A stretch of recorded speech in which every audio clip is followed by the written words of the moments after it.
And we're back. Welcome, ladies and gents. Welcome back to another Friday night live stream. This is exciting stuff. It's been a busy week, all week. Holy cow. Lots of stuff behind the scenes as well. Working on a lot of stuff to bring, well, we'll get into that. So, come on over here, chat. Come on over. Welcome, everybody. Welcome. Where's everyone here from, by the way? Let me know in the chat. Where are you residing? Are you in Canada? Where are you in Canada? And if you're not from Canada, where are you? It's interesting to see who is in the chat and where everybody's from, because well, YouTube sends this stuff out, but you don't know who they're sending it out to, and you don't know in what areas, of course, and that's always amazing to see. Abbotsford, Chilliwack, Cranbrook. I'm seeing a lot of BC stuff here. What's going on here? Northwest Ontario. I was born in Northern Ontario. Jelly Duck, remember, for 22 months, 22-month anniversary. That's crazy. I can't believe it. 22 months? How long has it been? Holy cow. Quebecistan. Like that. Canada, but in Cape Town. From Canada, but in Cape Town. Oh, nice. Kuwait, of course. We know where you're from, Jelly. Maple Ridge, BC here. Good to see you on Benny last night. Yeah, I like Benny Johnson. He's a great contributor to all of this. And I was going to talk about that a little bit later, but why don't I just get into it? I stumbled across a YouTube channel that seems to be pretty cool stuff, and maybe not a lot of people know about it because I only see that there's 68,000 subscribers on the channel. Let's bring this up here. Tenet Media, and you can see up on the banner up top here. Can I open this picture into another tab or something? Because you can't see it hardly on the screen. It's so tiny. What's going on here? All right, let's save that image. Let's save that over there and then pull that up. Holy cow. Let's get that image. Where is that? Because it's a great image and you just can't see it because it's so tiny banner on the YouTube thing. Did it even come up? What is going on here? Let's get this save as. Come on over so I can zoomy up on this. Where did it go? It didn't save. Anyway, I'll have to just tell you who's in there. We've got Benny Johnson, we've got Lauren Southern, of course, Dave Rubin, Tim Poole, Matt Christensen, and I'm drawing a blank on his name. Anybody in the chat? No, he's a new guy for me, a new contributor to this. What a cool lineup for one YouTube channel. Really cool. So I'll leave a link to that in the, I'll leave this down here into the chat so you guys can all go check that out. I might have to get a hold of Lauren and say, how did you get on the team? How do I get myself on the team? I love seeing people come together. I just love watching these good people come together and sharing it out as much as I possibly can because it's good stuff. So get on over there, give them a subscribe, and tell them I sent you. Tell them I sent you next time they're live and they're doing something because they're good people. They're great people. Get back over here, chat. Anyway, I was going to talk about that later, but you gave me the perfect segue for that one, and it's just perfect. And you know, it's Friday night, so if anybody's got their Wobbly Pops handy, get on in that. It's you probably don't have work tomorrow, and it's a good thing. Oh, num noms. Anyway, getting into it, I've got a great thing that I'm looking forward to this weekend. It's my son's birthday. We celebrated it today because it's his birthday today, but tomorrow we're going down to the city because there's Monster Jam, and of course I'm going to take the family to Monster Jam. It's just too much fun. It's been so long since I've been to a monster truck rally, way too long, and it's incredible. It really is incredible to watch those machines doing their thing. But that's it. Wobbly bong. Yeah, okay. To each their own. As long as it's legal where you're at, then whatever, do your thing. Go for it. I'm gonna have my Wobbly Pops. I'll stick with them. Yeah, that's right, Gravedigger. Yeah, we're gonna go see that tomorrow. I'm excited. So that's gonna be a fun day for the whole fandamly. It's gonna be a lot of fun. But let's get into some of these things. Hold on, what is the chat saying here? Clydester, loving the dystopia in the dichotomy of reality. Good stuff. Stay on point, brother. Well, I try not to do too much of the dystopian stuff, even though it is dystopian. But I want to keep people on the bright side because we have hope. There is hope, and we have it. Empty pockets. Okay, I get it. I like that. With a 420 super chat, you're doing that wobbly bongs too, hey? I miss Lauren. She hasn't uploaded in ages. Well, you'd have to go to that channel that I just showed you, Tenet Media. She's now over on that. She has been uploading, and she's been putting some good stuff out there. So, good stuff. I'm looking forward to seeing how far it goes because. All good people. And Lauren, of course, I had Lauren on the channel. I had her on the show. I met her in Vancouver at the Million Person March back in September.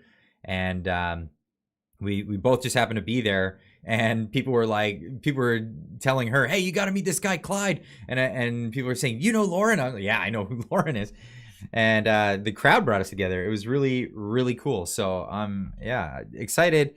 Just how things have been coming together in Canada. Had her on the podcast. She's a lovely, lovely person.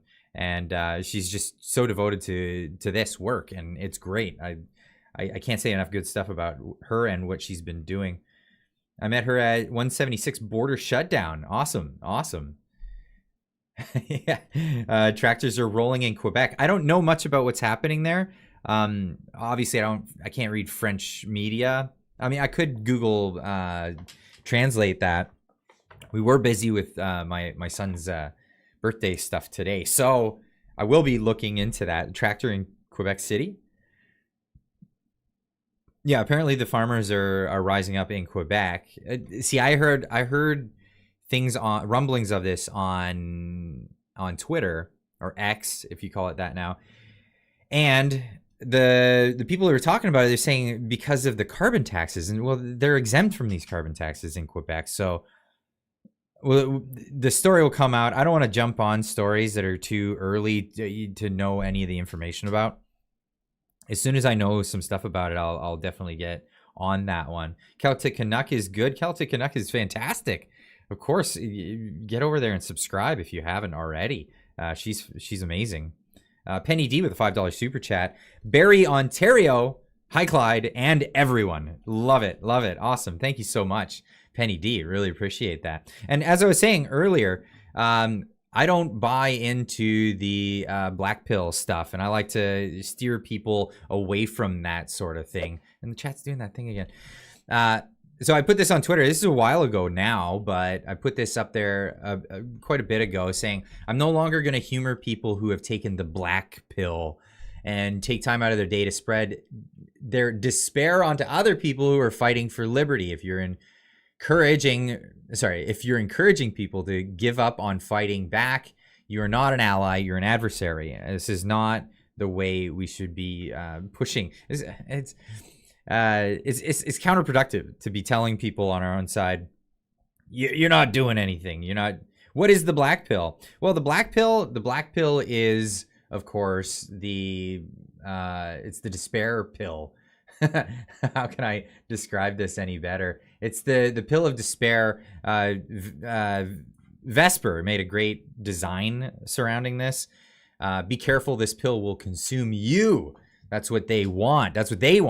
Now, the whole idea behind the black pill is, from the Matrix, there's the blue pill, the red pill. Blue pill, you go back to Wonderland and you forget about all of this stuff. The red pill is the thing that, you'll learn more about the truth and you'll find out just how deep the rabbit hole goes. And then it went from there to white pill, black pill. Black pill is people who've just given up entirely. don't want to move on, and often they're more like crabs in the bucket. They want to pull people down with them. It's a interesting sort of idea there. It's people wanting to stop any, people in despair. They love company. That's the whole thing.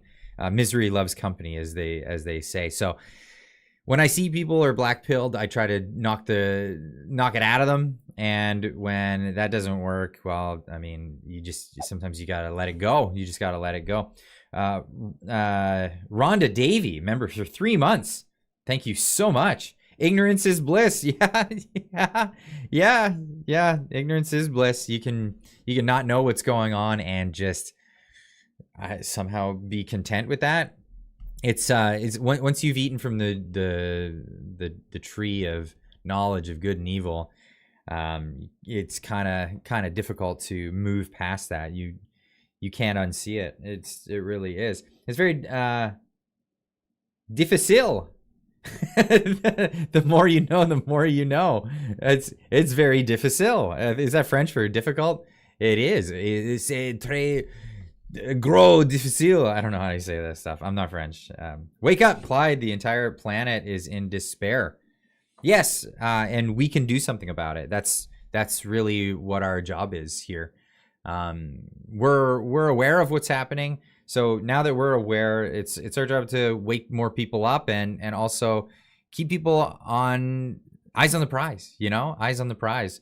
We're gonna win this back. We're gonna get things moving. And how do we do that? Well, we join communities, and we talk to people in communities out there. And when new communities start, you promote them, and that's what I'm doing here. If you're a member over on, well, I don't know, you don't have to be a member, but if you are on the website X, formerly Twitter, you can go hang out with like-minded people. This is Everything Canada. It's a group that just started recently. I was invited to it, and the admins there said, would you let people know about this? Absolutely. Sure, I'll let people know about this. So you can go over. I'm not going to make you search this one up. I'm going to give a link in the chat right there so you can check it out. If you're watching this afterwards, there is a live replay of the chat, and you'll be able to find that link. It'll be in there with my name on it and the link next to it. Robert McFallon with the $5 super chat. Ebby's government is absolutely trash. From the People's Republic of Vancouver Island. Yeah, they are. Their government's trash. We're going to get into a little bit of that a little later in the show because of the video that I published this morning talking about recent drug busts that are turning up. Oh, it's not stuff from, Central America or anything like that. No, it's government safe supply, in quotes, safe supply drugs that are finding their way onto the street in large quantities. And this is largely what's bringing up the next, I want to say the next generation of addicts. And that's the thing. Linda Hunter, member for 13 months. Has it been that long? 13 months. Amazing. Lol, another gifted superb chat. Bless you all. Oh yeah, the 07. It took me a minute to catch that. The salute, XOX, amazing. Is it just me, or does it seem a lot of Canadians are waking up and we're starting to get back to normal in this country? Yeah, a lot of people are waking up, and that's good, and it's happening around the world. It's not just in Canada. By the way, the link for this is in the description. Please join. Twitter is a great place as a social media. I'm actually looking forward to when YouTube steps up the communities tab stuff, and we can have a little bit more back and forth, because that would be great. That would really be great. I'd love to see more social media stuff here on YouTube as well. But in the meantime, Twitter's really stepping up their game. They really are. Or X. Sorry, I keep calling it Twitter. Anyway, this I wanted to bring up because this is where the inspiration comes from. It wasn't that long ago, actually, and maybe I can pull this video up because it's, oh man, the sheer, do I have this here? The world, I think this is the clip. Is this the clip? When I Yes, this is the clip. Hold on. So I want to say this. This is Klaus Schwab. And, you know, we could talk about conspiracy theories all day long. These guys have their own website. They got their YouTube channel where they talk about what they want to do with the world. You know, there's nonsense that's out there. But then there's this. They're prescribing exactly what they want to do. They're making videos about it. They're talking about it publicly. It's out there. They don't have a lot of viewers, strangely enough, but these guys are for real. It's a lobby organization essentially for rich people where they all get together and talk about what they want to do with us plebeians. And that's yeah. Anyway, here's the real deal. They think they have more power than they actually do. And this is great because have a listen to what he says about penetrating the cabinets. And mention now names like Mrs. Merkel, even Vladimir Putin and so on. They all have been young global leaders of the World Economic Forum. Mm-hmm. Well, I don't think he has his grips on Vladimir Putin anymore. Whatever that means. But listen to what else he says about the young global leaders.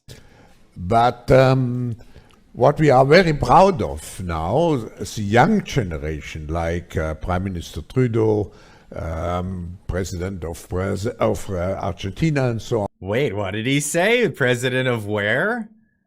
Of Argentina and so on. That we penetrate the cabinets. So yesterday I was at a reception for Prime Minister Trudeau, and These guys can't control a microphone. These guys can't get control over a soundboard. How are they going to control the world? Get out of town. This is crazy. Yes, this is like 5 years ago. That's right. But I really wanted to emphasize this because of what he said about Argentina. Because, wow, things have changed. Things have changed, baby. It's not the same anymore. And this is why I get excited. I get excited when I see this stuff. A libertarian, democratically elected as the leader, the president, El Presidente, Javier Milei of Argentina, not exactly been penetrated in the cabinet. Argentina, Milei takes action. Yeah, afuera. Oh, exactly. He takes action. He banned the state from buying ads as it's used to buy journalists. This is something I didn't even think of. I love this. This is what happens when you brainstorm with great people out there. You brainstorm with great people, you come up with great ideas. Banning the state from buying ads, because this is how you run the propaganda scheme when you don't, if you don't own the media. Oh, incidentally, he closed TLAM, the state news agency. So they don't own the media anymore. And this is the thing. I can't stress this enough. Oh, and he also closed the State Institute Against Discrimination, Xenophobia, and Racism, which was just a front for shutting down people that disagreed with you, kind of like Bill C-63, which we'll be getting into in a little bit here. But this is the thing. When you have power, when you get into power, the thing you want to do the best is shut down the ability for any future governments to take more power or take away power that exists in the government. This is the ideal that we want, because any simple minds would say like, oh, we got power, we should usurp it now so we can do all the things that we want to do. Yeah, but then you grant the government more powers, you do all the things that you want to do, and then when that transition of power happens again and your political rivals are in power, then next thing you know, they're doing all the same thing again, and they have more power to take away your rights. It's really insane. Actually, I got to pull this up because this quote is just fantastic. Where did I put it? I have a quote that's just, it came up in conversation with a friend the other day, and I just have to say this one. da da da da da, and of course it's way away. Okay, I have it over here on the screen. A democracy cannot exist as a permanent form of government. It can only exist until voters discover that they can vote themselves largesse from the public treasury.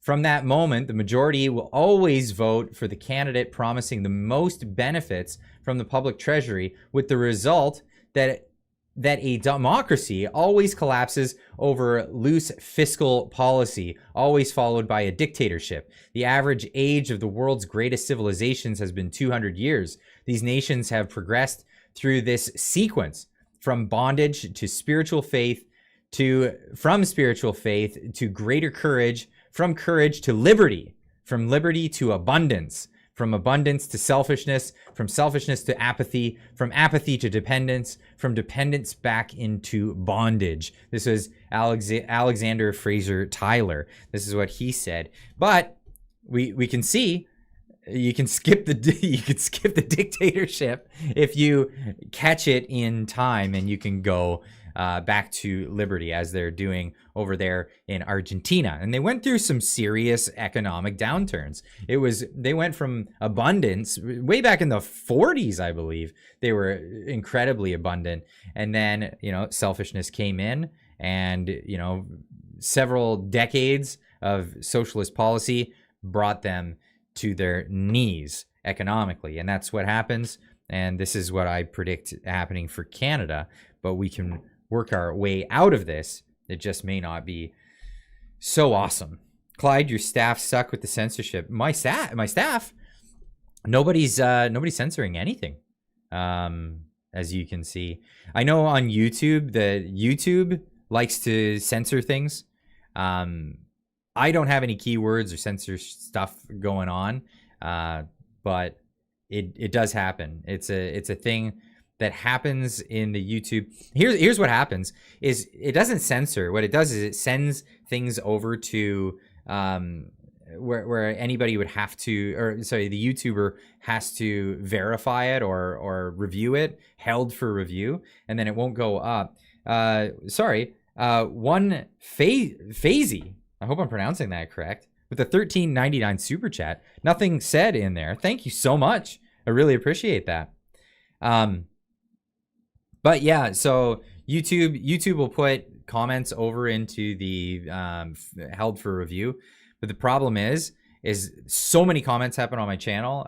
There's no way to accept all the reviews on all of them. So it's basically like if you leave links or say certain keywords that YouTube has programmed in. I don't have any programmed in on my channel, but it's a thing. So just, be careful about those things. That kind of stuff. You have a very generous chat, folk. I paid the month you were in Japan. The year was gifted. The year was gifted by chat. Wow, that's fantastic.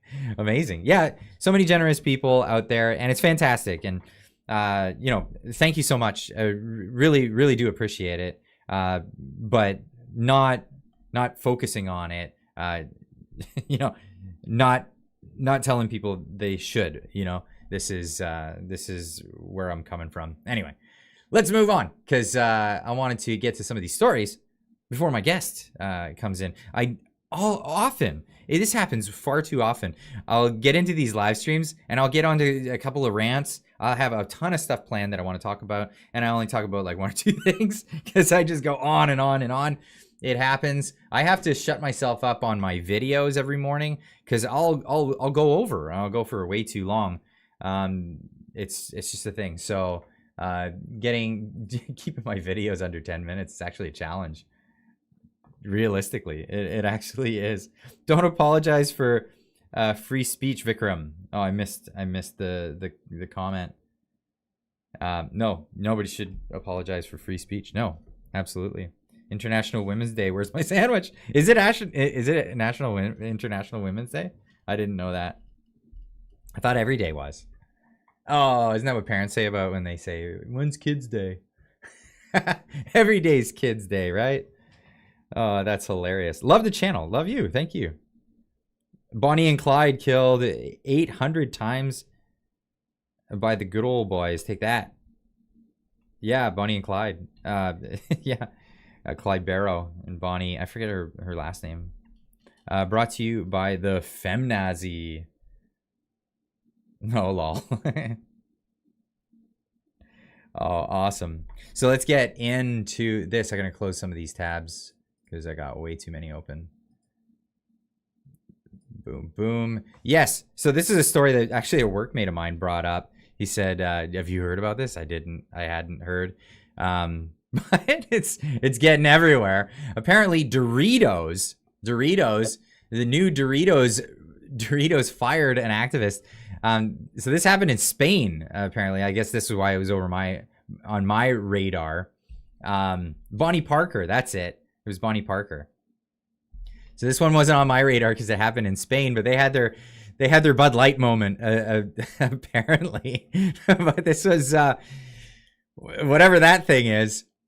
Doritos fires activist 2 days after bringing the transgender in as brand ambassador after being alerted to sick tweets about doing depraved things to a minor. Yes, that's right. This kind of thing happens. Trish Prue, member for 17 months. So which guy is representing women? Sorry, what? So which guy is representing women on International Women's Day? LOL. Oh, right. Who's going to be the spokesperson for women? I had this joke. I made this joke to my mom actually, a couple of years ago. And what was it? Caitlyn Jenner. Caitlyn now. Once Bruce had won the award for best woman of the year, whatever. And my mom was asking me about it, and I said, "See, I told you, Mom. Men are better at everything." Bruce wasn't even a woman for a year. She got a kick out of that. She loved that. My mom's a great sport. Anyway, Doritos fires transgender influencer over controversial tweets about doing thuggish things to a minor. Doritos Spain terminated their relationship with transgender influencer Ivan Gonzalez Ranendo, who goes by the stage name Samantha Hudson. If you got a name like Ivan Gonzalez Ranendo, you think you were going to change it to Samantha Hudson? Maybe that's the thing. Maybe in Spain, like these very flamboyant names don't fly. They want to have something that just sounds like, I don't know, a secretary. After the company under intense backlash for posting a video on Instagram featuring Hudson or Ranendo. Sorry. The whole story is available on the New York Post. That's right. There we go. Doritos fires this thing. Interdasting. Spokesperson for Doritos Spain confirmed Rolling Stone magazine that a short promo called Crunch Talks was posted on Sunday, then removed on Monday. It emphasized that the video was not part of a larger brand ambassadorship campaign. Tiptoeing away slowly. I gotta get out of here. You can see Doritos just, oh no. How did we get into this one? Oh no. The spokesperson also revealed that Hudson had been terminated from the company due to making controversial comments in the past. We have ended our relationship and stopped all related campaign activity due to the comments, the spokesperson said. We strongly condemn words or actions that promote violence or sexism of any kind. Why would you think anything bad would come out of a character with a face like this?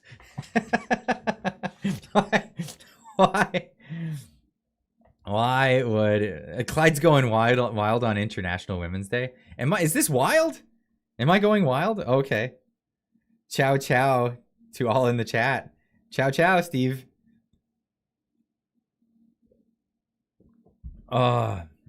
Dude, you're good at going on about nothing for a long time, eh? Yeah, I can talk about nothing for a long time. Yeah. Oh, wow. Chat's getting spicy tonight. This is fun.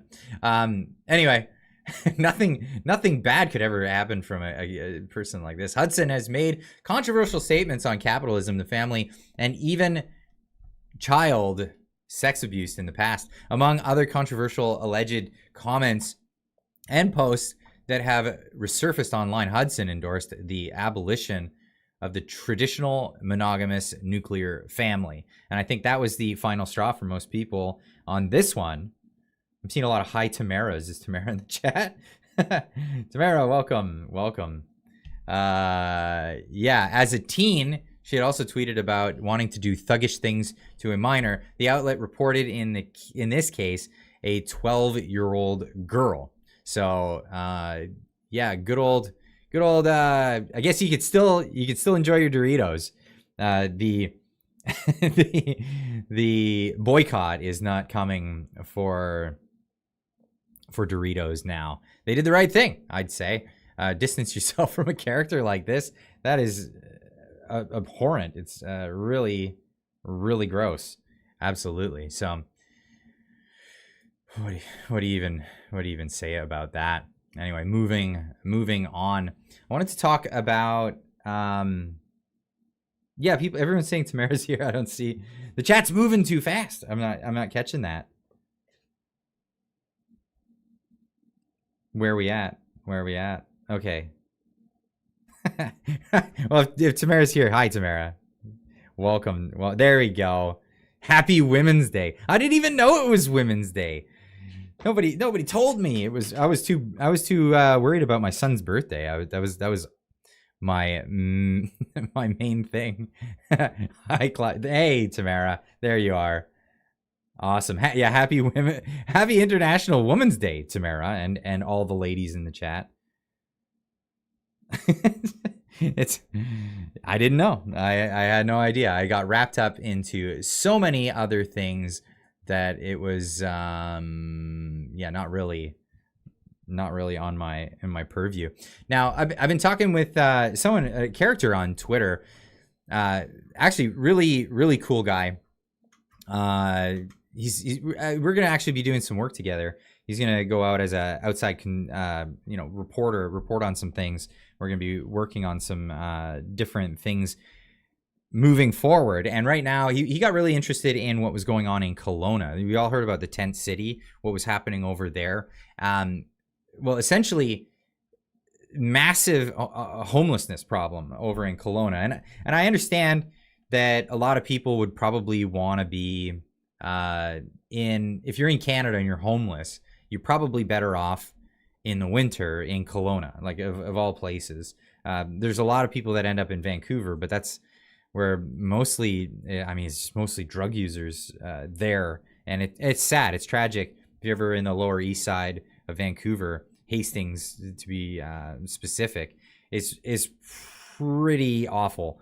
But Colona is tent city, and even Pierre Poilievre has been talking about it as of recent. Now, I'm going to show you some of the stuff here that's been going on. Pull the chat away for just a moment. First of all, they're ugly. So this is some of these tiny homes that have been going in the Colona area, and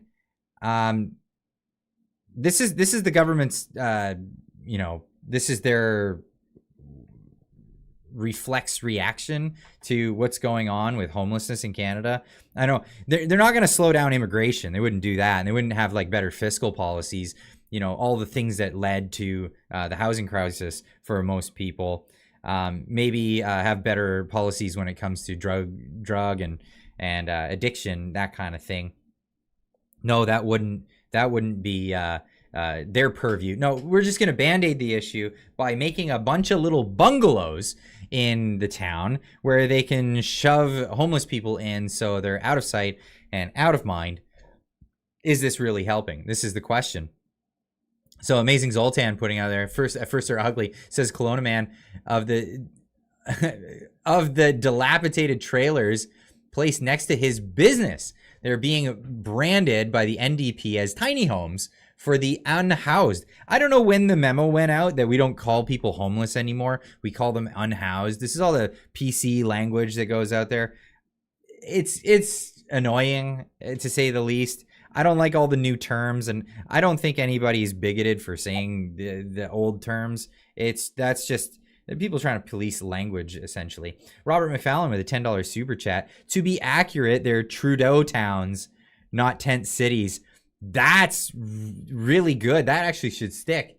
Trudeau towns. Wow. Trudeauton. Yeah, Trudeau towns. That's wow, that really does stick.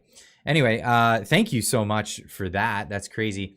But with these things have no plumbing, no electricity, no units affixed to the ground. They've already cost taxpayers $3.9 million. How much embezzlement is going through this? Like, really, do you think that these little bungalows cost that much money to just plunk on the ground with no utilities? Maybe an electrical line going to it, and that's about it. But this guy talking about this. They plop these next to his business. First of all, they look ugly. Abhinav Kanti didn't mince words when he described the new housing units currently being installed next to his business along Highway 97 in Rutland. He says he was expecting the new units to look similar to the tiny homes that were installed in Kelowna's North End, but that isn't the case. When I look at this structure, it doesn't look very pleasing.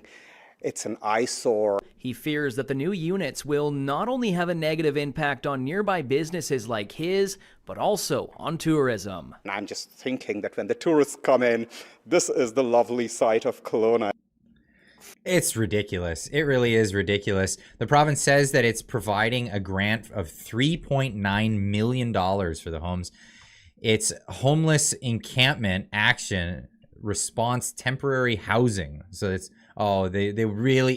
they spent more time on that acronym than they did on anything else. I guarantee that. That is, I seriously think that for real. Debbie Clark with a 510 super chat. Very oddly specific number on that one. Debbie, thank you so much.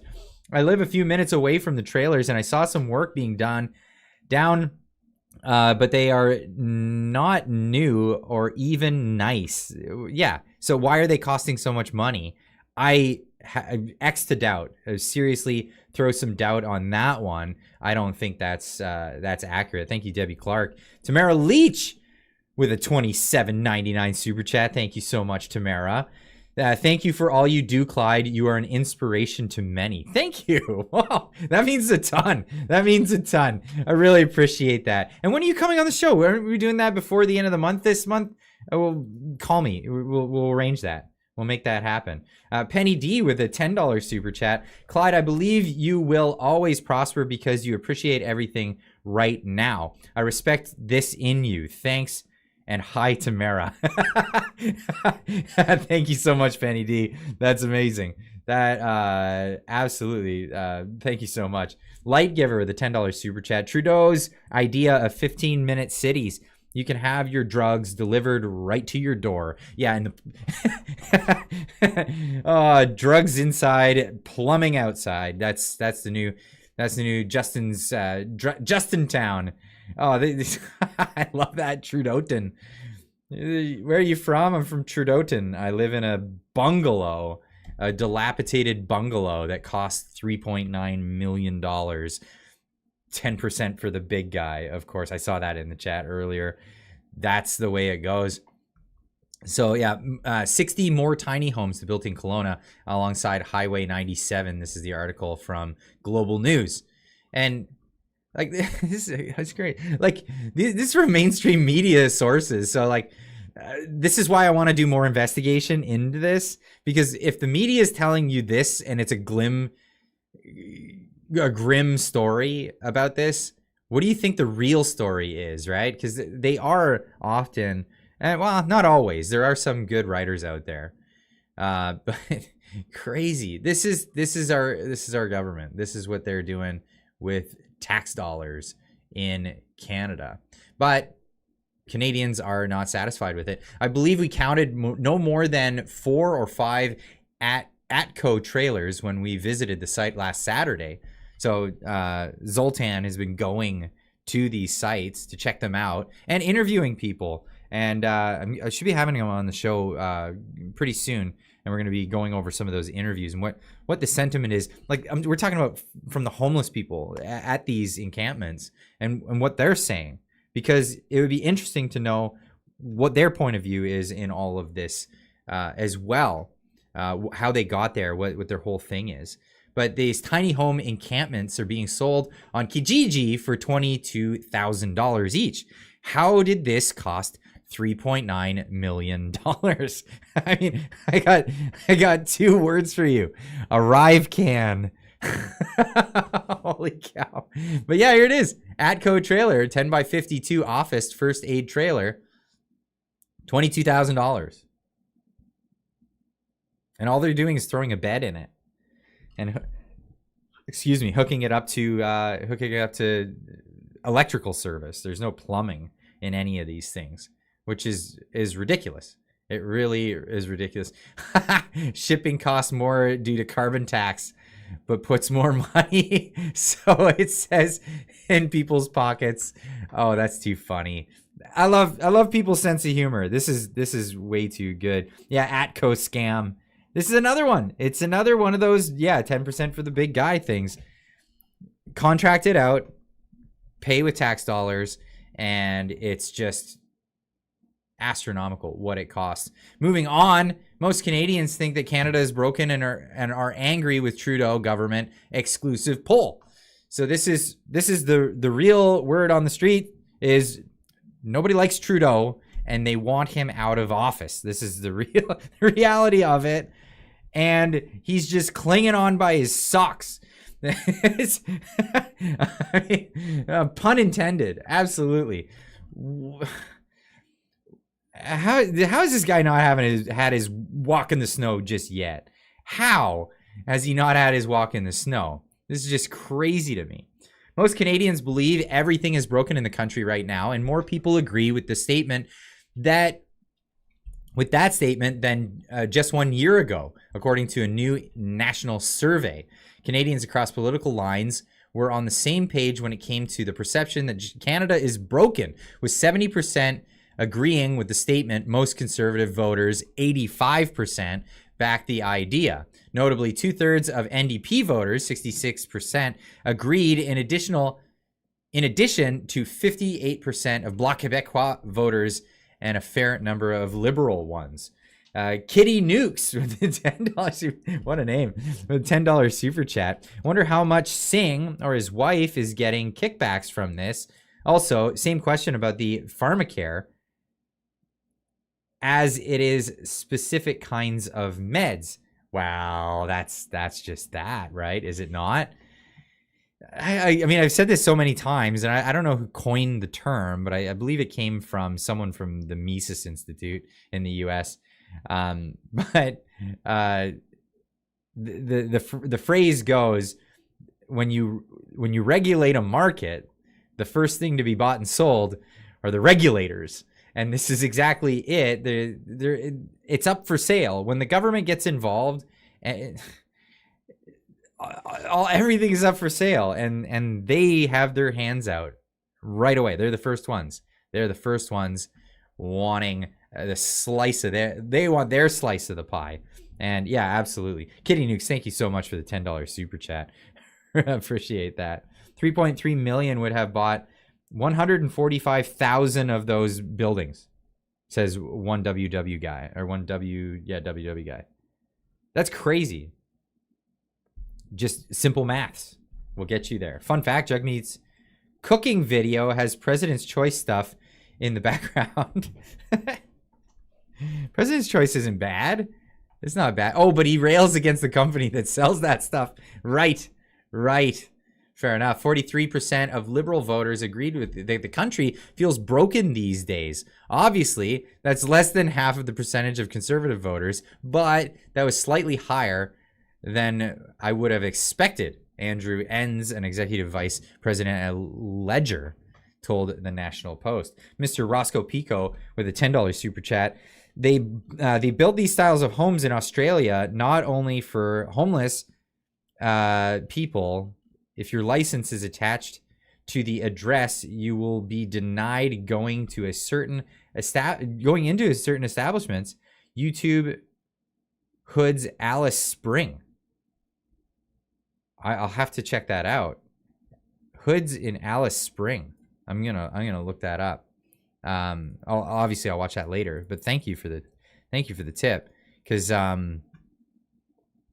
yeah, all I see is this turning into a giant ghetto. Like that's what I see happening. You've got dilapidated, crummy buildings with no amenities, and it's just gonna be a ghetto. That's exactly it. Now, everywhere across the planet, we're seeing a lot of support for Pierre Poilievre. Of course, Joe Rogan coming out saying that he likes him, as well as now Sky News Australia. They love Pierre Poilievre. Let's have a listen to this. Now look, a lot of Australians, not my Sky viewers, but a lot of Australians probably haven't heard of the Canadian opposition leader Pierre Poilievre. He's a smart, no-nonsense conservative who's really taken up the fight to left-wing hero and general flake Justin Trudeau. Poilievre also doesn't mind showing up ignorant journalists along the way. You're obviously taking the populist pathway. What does that mean? Well, what does that mean, really? This contention with populism. If you don't like populism, why do you like democracy? What is democracy if it's not populism? If you want the popular guy to get into government, the popular party to get into government, you want the popular ideas to become the platform, what's wrong with that? Like, what really? Somebody explain this one to me. I really want to know that. If a majority of Canadians all want to go in one direction, why is that bad? Why is that a bad thing? I don't think, I wouldn't say that's a bad thing. I mean, whether or not this Pierre Poilievre is going to follow through with all of his stuff, that's another conversation altogether. And we hope that he does, and that's kind of the idea there. But well, fingers crossed, right? At the end of the day, that's the thing. Gary Krell gifting 5 memberships to the channel. Thank you so very much. Everybody get in there and thank Gary for the membership. If you just got yourself one, that is awesome. Thank you so much, my man. That's great. Clyde, come on, man. Well, we've heard a lot of politicians make promises. I mean, it is a thing, what was it? John Chrétien, he got elected to get rid of the GST that Mulroney brought in, promising no new taxes. It's a thing, right? It's a thing. Hopefully he does some of the things. And my job, our job as a community in Canada is to keep pushing in the direction that we want the government to go. Largely, the Conservative Party are the party that bend to the popular will. And that's a reality, which if we're formidable and we organize well, that's actually good for us. So consider that a good thing, if we can push them into doing the right stuff. Either way, you can't trust politicians, can you? At the end, not entirely, no. But what else do you have to say? appealing to people's more emotional levels, I would guess. Certainly you tap very strong ideological language quite frequently. Like what? Left wing, this and that, right wing. It's that type of ideological thing. I never really talk about left or right. Anyways, a lot of people don't really believe in that. Okay. What about the conservative? So this guy is saying this. Meanwhile, the liberals are always left, right, left, right. The news media is left, right, left, right. Everybody's saying left, right, left, right. There's clearly a big swing between the left and the right now in Canada, and it's crazy, but it's the way it is. I generally think that most Canadians are kind of somewhere in the middle. That's my opinion. Some people have proven to me that they're way more extreme than I thought they were as of late. But I don't think that's the norm. I think that's the exception to the rule. I think most people are generally kind of in the middle. Believe in some sort of liberal ideas, but also believe in conservative ideas. Rhonda Davey with a $2 super chat. People are asking how to join your channel. Really? How can that be done? Well, let's have a look here. So what you do is go on over to YouTube. I'm going to go to my channel. And right on the live stream, which I'm going to have to mute right away. And which I hit pause. But right here, there's an area on the channel page. If you look down, mine's in dark mode. Yours might be in light mode. It's different. But there's the subscribe button and all that stuff. Right there is the join button. I know YouTube is pretty terrible at this. They encourage people to join the channel, get memberships on people's YouTube channels, but they don't make it very easy to find all the time. But yeah, you can go right there and click the join, and that'll get you in for membership on the channel. You get some more. You get a little badge with your name. It turns your name green in the live chat, as well as some other emojis that you guys can enjoy as well if you're on the membership. Excuse me. But yeah, that's how you do it. I'm not telling people they have to, but thank you very much if you do. I also want to point out that there's only 600 likes on this video right now. I'm going to like my own video. There we go. Check that out. I'm liking my own live stream live on YouTube. But 600 with over 1,000 people watching. Wow, that means like 400 of you didn't hit the like button yet. Let's get that. Let's get that happening. Let's make that a thing. All right, let's get back to this. A lot of people would say that you're simply taking a page out of the Donald Trump book. Like which people would say that? Well, I'm sure a great many Canadians, but... Like who?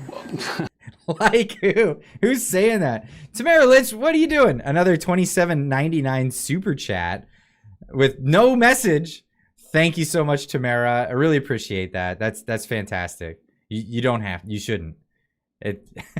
You got lawyers to pay, don't you? That's crazy. Thank you very much. Chippy's Outdoors with $2 super chat.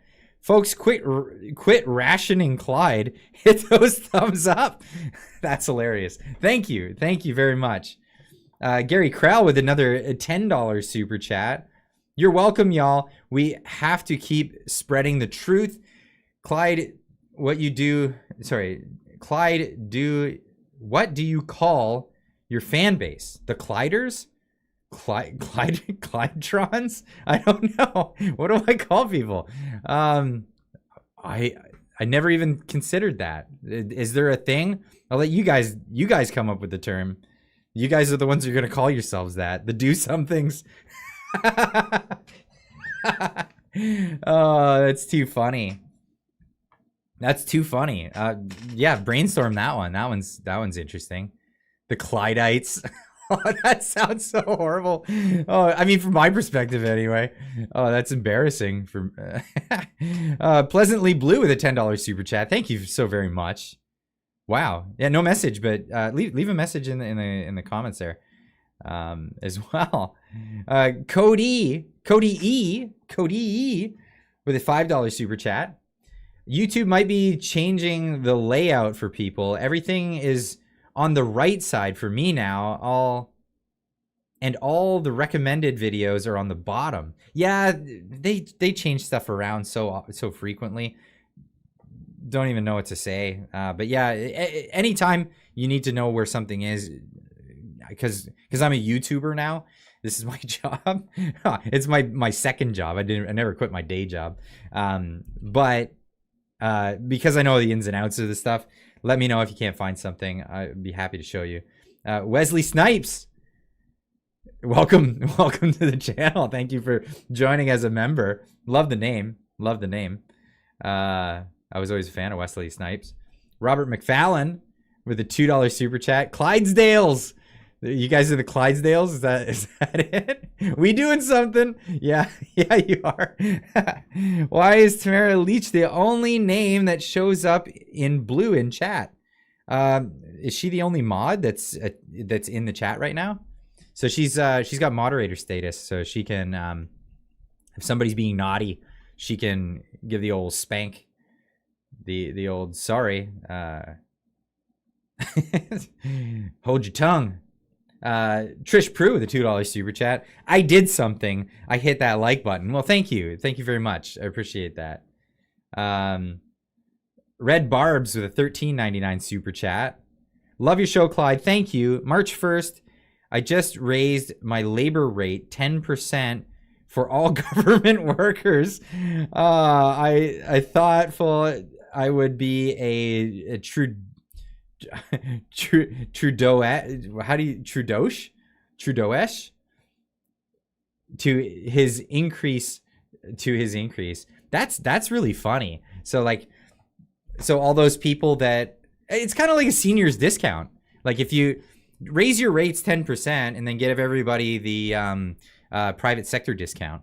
If you work in the private sector, that way they can't come back at you and say that you're being discriminatory for things. No, you're giving a perk for people that work in the private sector, and you won't get sued that way. It's kind of like locals discounts. Like I don't know. I lived in Whistler for a while, and everybody gets locals discounts in Whistler, because of how expensive it always was to live there. But that's the thing. Red Barbs though, thank you so much for the super chat. I really appreciate that. Holy cow, you guys are crazy tonight. What are you doing? Chippy's Outdoors, $5 super chat. How about those liberals shutting down committee or attempting to as much as possible this week? Yeah, not surprised. But if you want to find out more information about that, as these stories roll in, I get to the stories that I can, but I know one channel in particular that's been covering all of that stuff in depth, and they're the ones to tune into. That's Northern Perspective. Go check them out. They're fantastic. I've had them on the channel a few times. I've been on their channel a few times. They're absolutely fantastic, and they get to the nitty gritty of especially these committee meetings. So get over there and subscribe if you are not already, because they're doing fantastic work. They're absolutely amazing. Where else do we have? Chippies, thank you for the super chat. Penny D with a $5 super chat. Clydopers? Clydopiders? Is that how you, what does that say? Clydopiders? The dopiders. That's oh, that sounds so funny. Wow. Thank you, Penny D. Kenzie Kraken with a $2 super chat. Clydesters. You guys want to be called the Clydesters? Is that the thing?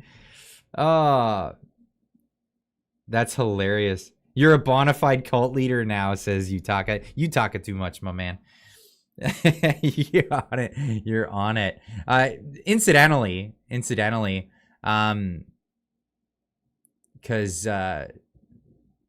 I want to give back to the channel for people because people bug so much about merch and stuff. I did introduce a new hoodie on the store. This is the new revamped zip up hoodie that's out there for all the Clydopers or Clyde maniacs or whatever you want to call yourselves. This is hilarious. But this is the new one. I'm partial to the text on the sleeve. So I wanted to make these hoodies with the text on the sleeve and like a banner on the back, almost like a jersey style thing. If you guys are so inclined and you appreciate that kind of thing, enjoy. It's up on the store now. I'm going to be doing some revamping of the store because I'm going to be working. I might as well tease this now. Right after these super chats, Utaka with a $2 super chat saying Clydeaholics. Clydeaholics Anonymous. Is that? Oh, that's too funny. Gary Krell with a $5 super chat saying Clydesters seems to be pretty pop.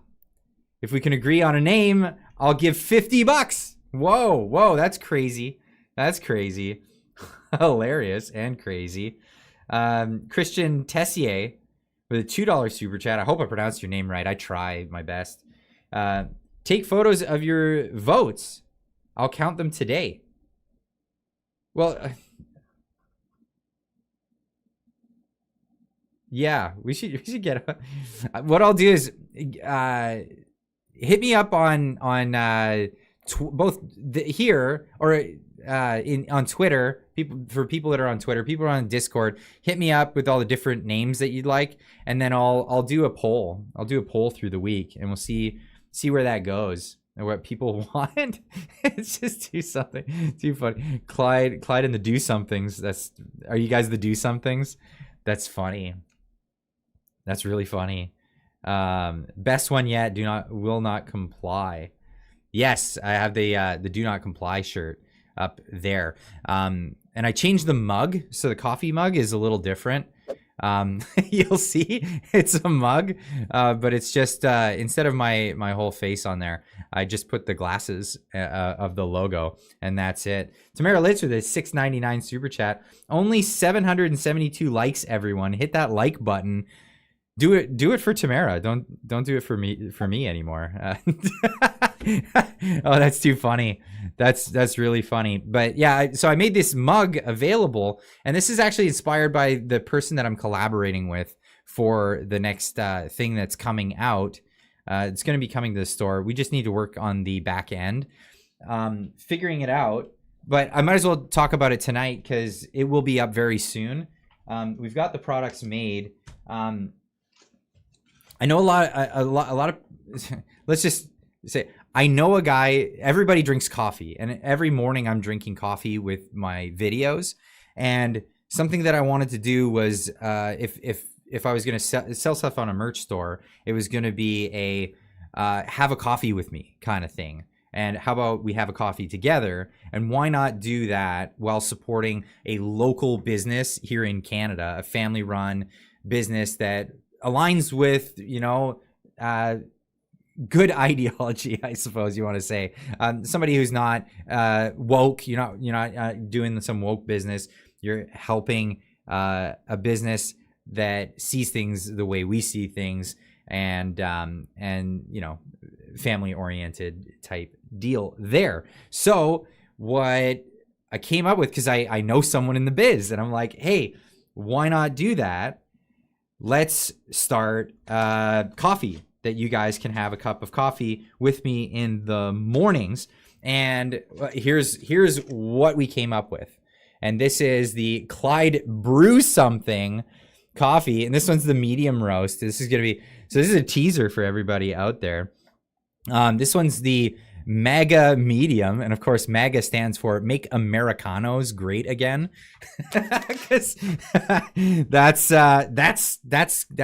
drinking coffee in the morning. So when you're watching my videos in the morning, you can have a cup of coffee with me as I'm having my coffee. We're gonna make these available. It's not just gonna be a limited run.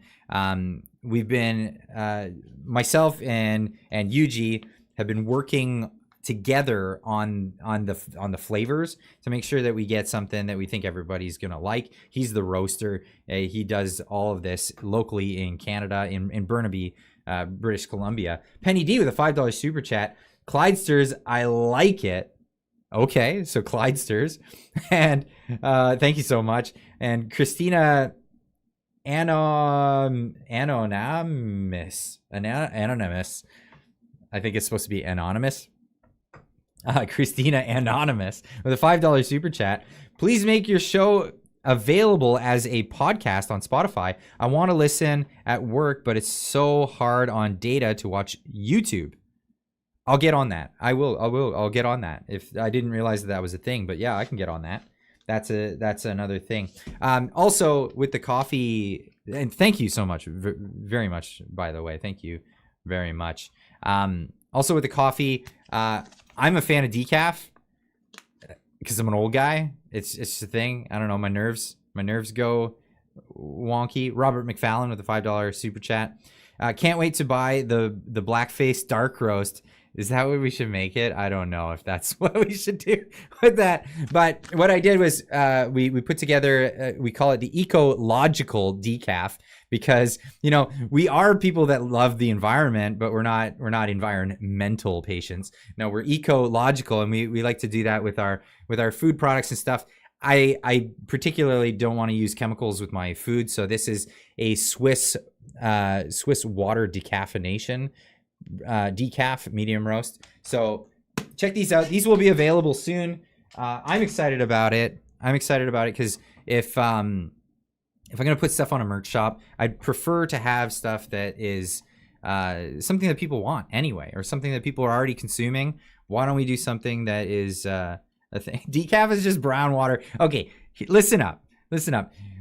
Coffee lovers will say this, that decaf drinkers are actually the purest of coffee drinkers, and this is because that decaf drinkers, they drink it actually for the taste, not just for the hit, not just for the caffeine. We drink it because we really like the coffee. Full octane coffee all the way. That'll probably be the dark roast. We have that. We just haven't come up with a name for the dark roast yet. So we'll be getting that stuff out to you guys as soon as we figure out all the back end ins and outs of making it all work with the store. And because like I said, small local business. So you guys make your orders. A lot of this stuff is going to be roasted upon order. Like, so, you know, we get so many orders, we roast a batch, pop them out there, get them out to people. And if there's enough of a thing where people want it, I know shipping's expensive. We're going to try to make it so if people want, they could do a monthly subscription service where they don't even have to think about it. Your coffee's going to be in the mail. It's coming. Don't worry. We'll get you fresh coffee every month. We'll get it coming to you. So to help people save on shipping, because bigger shipments end up as a cheaper thing in the long run. But where was I? We got into all this talk, and then I get totally distracted on where we were and what I was talking about.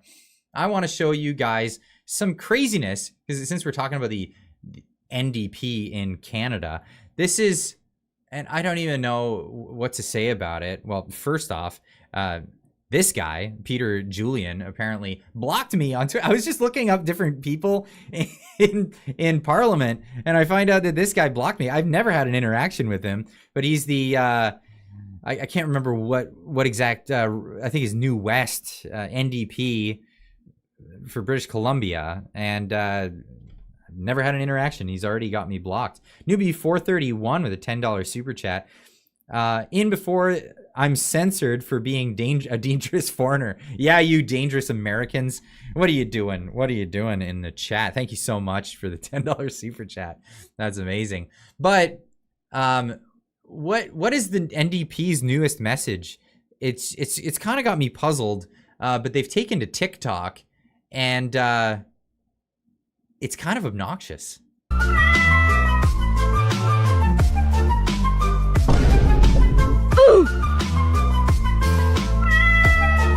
Okay, this is all really, really confusing, isn't it? What the heck is this? What are we even looking at? Defight you with a $5 super chat.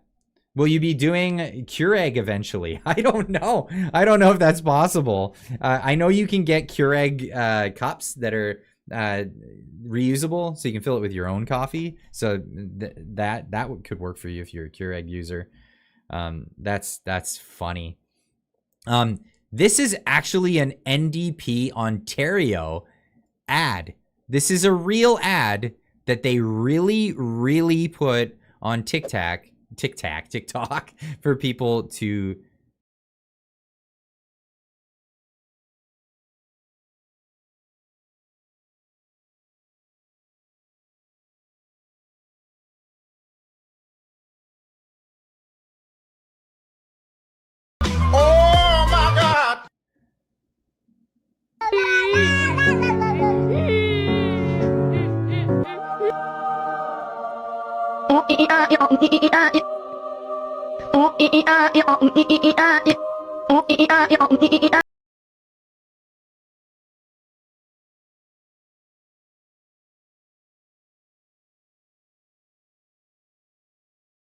This is the level of intellect that we have in our political class in Canada now, as we're going into recession in our economy. We've got all kinds of trouble happening, a housing crisis, overabundance of people immigrating into the country with a population trap that we have right now. And this is how they're appealing to the masses. This is their advertisements that they put out there. And if you think it's just this one, you're mistaken. They have several of these. This wasn't a one-off. This is a campaign. I'm not.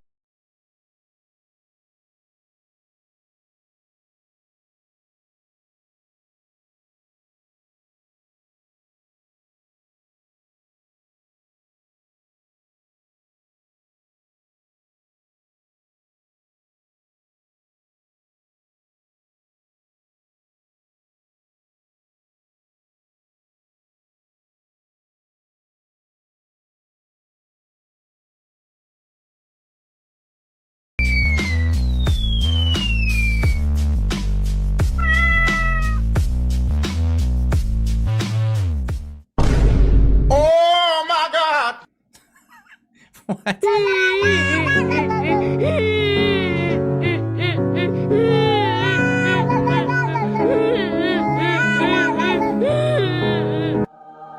And then, yeah, of course, here comes the New Democrats to save the day. What are they going to do because we have unaffordability in Canada?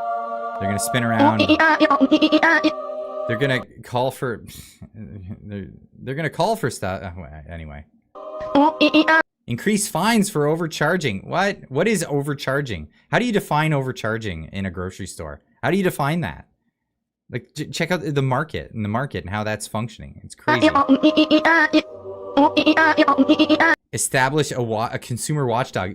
That's supposed to be a private thing, not a government entity. And then all of a sudden, we're all going to be happy. Crazy is my opinion on all of that. But I want to shift the focus here now. My guest tonight is a BC teacher who was fired for telling students the different side of the residential school story. I want to welcome everybody tonight to my guest, Jim McMurtry. Welcome to the show, my man. Well, it's a pleasure, Clyde. Thank you so much for joining me tonight.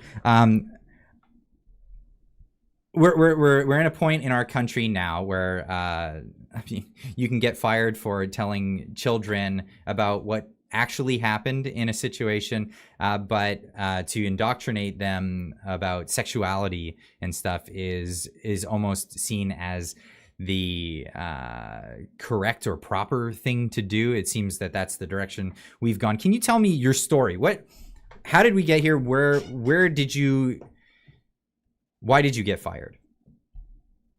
Yeah, first of all, if I could just quickly say that if I were with my students pushing the idea that they should change their sex and become sterile for the rest of their lives and otherwise move toward a really dismal future, people would be thinking that I was doing a great job. What I did wrong, Clyde, was I told the truth, and I was walked out within half an hour of doing so. The subject is a rather sensitive one, Indian residential schools. And so in Canada, this is my feeling anyway, there are a number of taboo subjects.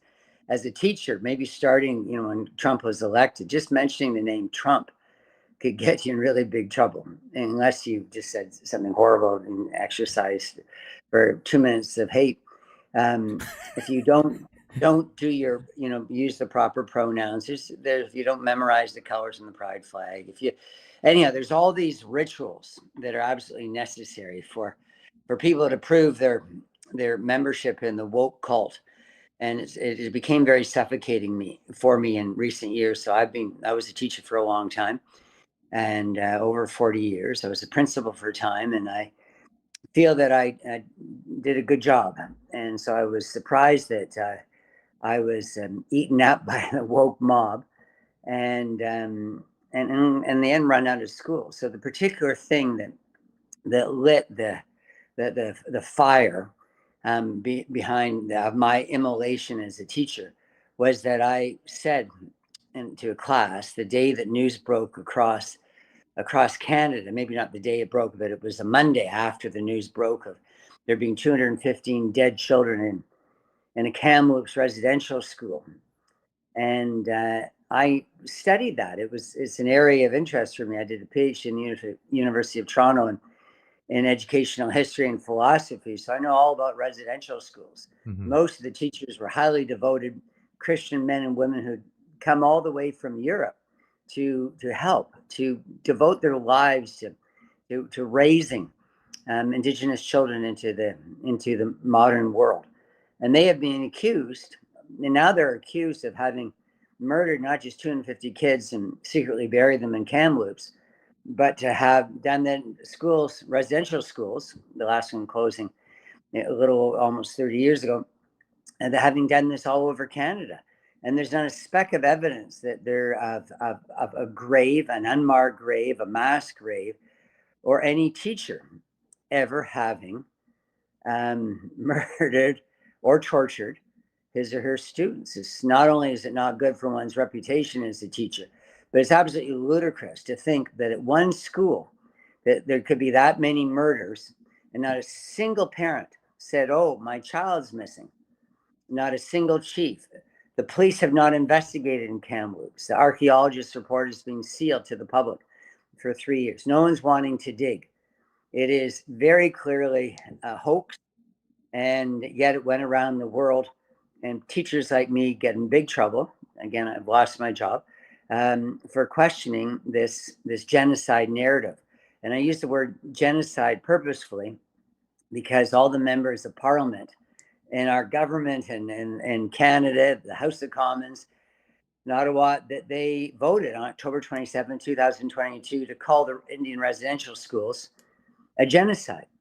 And now I'm at the point, I'm trying to fight what I consider to be a wrongful dismissal. And people are calling me, shouting at me, saying I'm a residential school denier. I'm equivalent to someone who denies the Holocaust. So what is first off, what's the story of the residential schools? So there may be people who are watching who haven't heard the story. A lot of people not from Canada watch the show as well, so they may not have heard what went down in Kamloops. But and what residential schools are, from my understanding, residential schools were for Indigenous. I'm not sure what the word you're supposed to use anymore. It keeps changing. Is it Native? Is it Indigenous? Is it?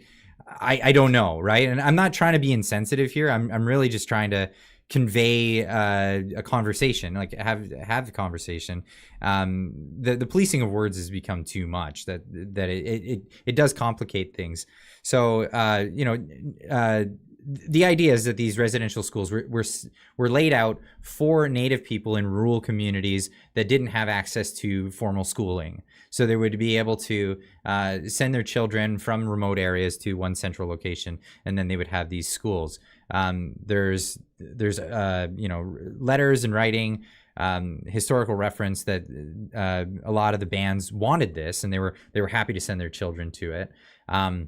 And then there's accounts that it was awful and it wasn't good for people. I suppose like people's experiences are different, case by case. Some I have heard stories of abuse that happened, and it wouldn't be unlike what happened in boarding schools or things like that. But the contention here is about a specific incident where hundreds of children were allegedly killed. And can you tell me more about that? Well, it would be an honor. First of all, I love you, man. Everything you say, and you're very articulate, knowledgeable on the subject, and that pleases me greatly. I think children in schools have a right to know the truth, whatever that is. We have to work with established facts, and not what the government wants us to believe, which is very 1984 today in our schools, where the answer to one's problems, if one's a little bit upset, maybe you should change gender. Or if you're not doing well in school, it's because the teacher thinks is treating you in a racist way. But anyhow, just all this stuff is coming down in this woke program. So I could just, from using my own words, but I won't do any better than you've already done, Clyde. So in 1871, in one of our provinces, Ontario, there was the first compulsory schools for kids. So the idea was to get everybody in a society in school, having an education and having those values and skills and So so this forth. is, you're talking about not for natives, you're talking Yeah, about for just in general. First compulsory schools in Canada were in 1871. It wasn't until 1920, 49 years later, and it wasn't enforced for another almost 10 years, that schools were made compulsory for the small part of the population that was native. And I can use whatever name you want. In Canada, we tend to use Indigenous now, but Native, Indian, whatever people want to use. Allow me to Aboriginal. I will continue to use Indigenous. So that there's nothing wrong with making these kids go to school, because nobody's objected to that even to this day. Kids have to go to school. The problem was that many of these bands, as you said, were rural areas in the north and west of Canada, which even today is very remote, a lot of wilderness, a lot of areas where there's just nothing around.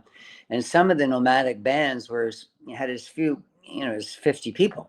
So how could you get teachers and build a school and anyhow? And they wouldn't be there long anyway because they're nomadic. So what they had to do, not in central Canada, not in the south, not in population centers, they had to find a place where they could bring kids to. So that was the residential schools. And sometimes Kamloops is just a city in British Columbia, but it's a small city in the middle of nowhere. There's just so much wilderness still left in Canada. So even though it was a small city, it was they had to bring kids from elsewhere in. So for a long time, the kids that were in those schools were kids that were put there by their parents. Parents had to sign an application form. And so the idea that it was equivalent to Auschwitz, to a house of horrors, where I've heard stories of kids hanging, kids being put into ovens, kids being put into electric chair, kids hanging, kids thrown into rivers, kids impregnated, their babies being burned. I've heard all sorts of stories. None of it is true. Over time, though, as we move into the 20th century, particularly into the early to mid 1900s, there were problems at the schools. The most obvious one were things like Spanish flu and particularly tuberculosis, which really ravaged society.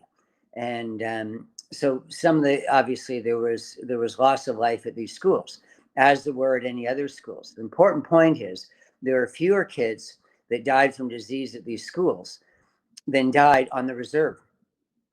Another thing at the same time was that increasingly First Nations, well, again, I'll use the word Indigenous, First Nations, Native, Indian, whatever, the Indigenous communities were really falling apart.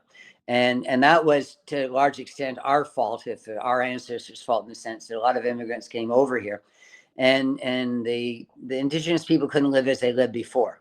They lived off the buffalo, but over time the buffalo got replaced by the cow, and which was able to feed many more people, of course. And so they were having a hard time. So their kids were being freely educated, either at a day school. They were never forced to go to residential schools, except for those that there was no day school possibility. But over time, as these communities broke down through alcoholism and just other unemployment, disease, and all sorts of other ills that were typical of society at the time, just poverty, that a lot of the kids that were being sent to residential school were kids that needed help. So they're the equivalent today of today's child welfare programs, ministries of that help children out who don't have what they need to thrive at home, and including many orphans. So the kids that were in residential schools over time, many of them were very needy kids, and that made it difficult as well. But these kids that in Kamloops, where I'm going to come to in a second, they had a swimming pool. They had international trips. They had grad events. They had dances. They had all sorts of different trade programs. They had academic programs. They learned English and math and science and all sorts of things. And many of them spoke about their time there as the happiest time of their lives. For some other children, I bet it was terrible, particularly those away from parents, particularly those that didn't have parents or didn't really have anywhere where they're getting the love that a parent would give. So I'm sure some of those kids had a really awful journey. And because I'm hearing mixed stories, right? So I just recently read Dr. Jordan Peterson's book, and he mentions a friend of his in his book 12 Rules. He goes much more into detail about it in his podcasts, but he talks about this man who now does totem poles. But he opened up to Jordan and talked about his time in residential school. And it was an absolute nightmare for him. It was a real nightmare for him. But not that there was no murders or anything like that. It was just, it was an awful experience for him in particular. And then I have a super chat right now in the chat here. Light Giver for $10 says, Clyde, I had a friend who is a Mohawk and was placed with his brother in a residential school. He said it was hard at first, but having food every day and a warm bed every day won him over. He loved it. So there's like mixed. It doesn't seem like a consensus sort of idea here that it was awful across the board. Everyone was treated awfully, maltreatment and abuse. We can understand that there could have been some abuses in this. So I saying, man, this is great, and I like the fact that you're challenging me, and I really like what you just read as well. I would say schools today, not just residential schools, but regular day schools, you can find some kids that are so depressed, so unhappy with their lives that they kill themselves. The leading cause of death for children, if we include those who purposely kill themselves in car accidents. So I would say young people have a hard time wherever they are.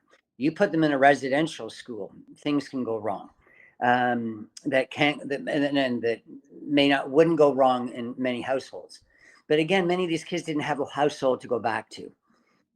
So I think if we understand that context, so what's really important to me is my story, and my story. Well, we'll come to it in a second here. But just while we're still on, and just such an honor to be with you, to say about residential schools. Why would Indigenous communities be fighting to keep the residential schools going right up until 1969, when many of them had already been closed? They wanted them. They were free. They provided, as that subscriber of yours indicated, they wanted regular food. They wanted an education. They wanted to be around friends. They didn't want the hardship of being on the hunt or living in a primitive hut through the winter. To have indoor heating and plumbing and all the good things that we had in our society starting more than 100 years ago, light at nighttime and so forth. So many of the kids were happy. Were all the kids happy? Of course not.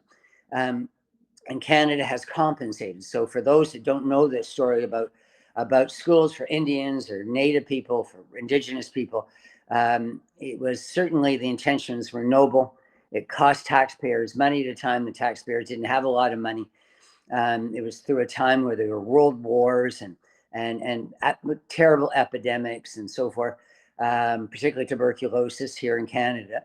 And so, yes, it wasn't great. But the kids in the residential schools died at a much lower rate than on a reserve, because in the residential schools, they had access to doctors, nurses, and inoculation. So the idea that it was worse is just not supported by facts. So just people are going to have their own views. It's sort of like, well, I want to add something to that, because we're fortunate enough to have a paper trail in history, and when there's a paper trail, it's great. So there were letters from parents when the residential schools were proposed to close. There were letters from Indigenous parents requesting begging that they keep the schools open. That was something that they felt was a benefit to their community. Now, that's not in every case, obviously, but there are cases where that was the case, and we actually have the letters still in parliamentary, the library, I suppose, wherever we keep that as a thing. But again, this wasn't a great experience for everybody, and that's true. And what am I getting at here? Like the real complaint today is a new complaint, I think. So at the time, the arguments that were given in those letters were, we were happy to have our children become literate. We want to all the benefits of access to education because it benefits the greater society as well as our personal families and communities. That was the testament at the time, or the sentiment at the time in those letters. But now there's a different sentiment. The sentiment is that Indigenous people were subjugated and they were taught to beat the native out of them, or this sort of concept of erasure of their culture, identity, and all of that. Is there any truth to that, or where do you stand on this? I think it's complete nonsense, because you could say that about any school.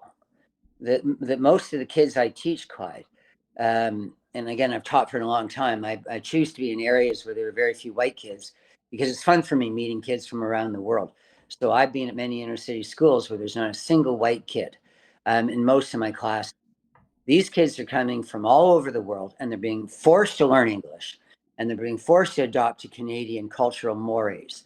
They're being forced through peer pressure and all sorts of whatever, just sort of forces in our society to conform, to fit in, to get a job, to have a house, to have a car, to provide for their children one day. All these things still exist. So if you want to talk, if anyone wants to talk about, you made it's a great point you raised, by the way, but you want to talk about a cultural assimilation, that's still happening. My family's been in Canada longer than the Sioux, who came up from the Dakotas in 1877, longer than the Inuit. Many of them came more recently in the north. They exterminated the previous group that were there, called the Dorset. There are many native groupings in Canada, Indigenous groupings in Canada, who are more recent than my ancestors. The Vikings came, as you know, to North America, to Canada, Newfoundland, in around the year 1000 AD. That's over 1,000 years. I'm part Viking, of over 1,000 years that ancestors have been here. In every society, there's cultural assimilation. So I don't agree with it, but you're absolutely right. That's what they're saying. But here's a better response to that. I'm saying, but what choice is there? The only people that were able and equipped to educate these children, to do it for little or no pay, were Christian missionaries, like people in my family. There are 4 missionaries in my family not so long ago, including 2 great uncles. So what do you do? So yes, they were Christian. Yes, they would obviously encourage people to pick up the Christian religion. They thought it was better than what the Indigenous people had. And that was the time. As a teacher today, I never assume that the way I live and the culture that I'm part of, the language I speak or whatever, is better than anybody else's. I might think myself, well, I prefer English to some other language, but I would never suggest to somebody else that my language is better. But I'm sure people did back then. But their intention was always to give these kids a better life. And the better life isn't English or French in Canada. It's not in a language that only 150 people speak in an isolated area. Another point that's really relevant here. If we didn't have these schools with their not just English and science and math, but cultural assimilation, there was some Christianization, there was some, obviously, kids being encouraged to cut their hair and wash regularly and wear certain clothes and brush their teeth and all these things that were part of our society. I would say that that's what their parents wanted. They didn't want that. So the moment people were closing these residential schools, they said they weren't great schools. Well, a lot of parents resisted that because they were going, well, what alternative exists? And even today, there are many students in places like Winnipeg, which there's a large Indigenous population north of Winnipeg in Manitoba, who fly into the city and are boarded and go to a local high school. Because even today, you can't have a day school because their band is too small. I live in Surrey, BC, and there's a group, it's called the Semiamu, that there are under 100 people on the reserve. How could you have a school on a band of under 100 people in the middle of nowhere where the nearest store is 500 kilometers away. So yes, it's not, nothing is perfect. And the enemy is good is perfect, right? But they were good for the time they were good. And we've improved upon. But the last thing that I hope we'll get to is my contention is, again, that these schools were well-intentioned. They were certainly flawed, like all schools back in time. The government worked hard to improve upon them. They eventually got rid of residential schools altogether and put everybody in day schools. And so I'm not blaming the government. The next thing is the idea of cultural assimilation. We're dealing with that too. We recognize if a kid comes from Afghanistan or Poland or Rwanda, that we encourage that kid in some ways to hold on to his or her culture and religion and language. And we even have, where I live, there's immersion in Punjabi. Kids go to immersion, like French immersion, but they go Punjabi immersion and immersion in Mandarin. In other words, Canada is not a bestial society. It's a wonderful society, like the United States, that works hard to accommodate people from all over the world and serve people well. So yes, there's always going to be assimilation, and that's just the weakest argument in the world, and from my own view, because you can't have a society that functions unless people have shared values. Yeah, I would agree with that. I think honestly though, the bashing on Christians is it's a contemporary popular thing right now. You know, it wasn't always this case. I went to a Catholic high school and nobody thought anything of it. It was just a normal thing. I went to a regular public grade school, but then a Catholic high school. So what? I didn't come out feeling indoctrinated in any real sense of anything. So but you know what? I say, Clyde, on that note, the first hospitals, the first schools in Canada, the first programs of hygiene, everything that was done in early Canada for Indigenous and non-Indigenous was done by people like the Ursuline nuns and the Jesuits and all these other Catholics, and then over time other denominations. This country was built more than by any other group by Christian missionaries. Mm-hmm. They're the ones that created written language. They still are working on written languages for Indigenous people. So all of a sudden, I found myself in a school 4 years ago. I moved schools and school districts. And I did that late in my teaching career because my wife has a sickness and she couldn't work anymore. So we wanted to move out and further away from the city. And so here I was, and I was in a place called Abbotsford and was very happy to do it. And I love so many of my colleagues and students and people that I have in the community. Nothing wrong with Abbotsford. Before you get into telling me about what happened to you in your school, right. I want you to hit one more topic on this. And that's the specific case of the 300 some children. Why is it thought that there was a massacre? Why is there doubt that it ever occurred? Well, but this is the whole woke program. So you have the left in Canada, the progressive left, people who started in the 50s and the 60s, French philosophers. I'll just try and simplify this. And then wanted to say our institutions aren't good enough. And we went through a long period in Western civilization. We're still in it, of introspection, of recognizing that we need to challenge and question our institutions, question authority. Mm-hmm. And that's a good thing. So in the 60s, as you know, people were wondering why Black people weren't given the same rights, why women didn't have the same opportunities.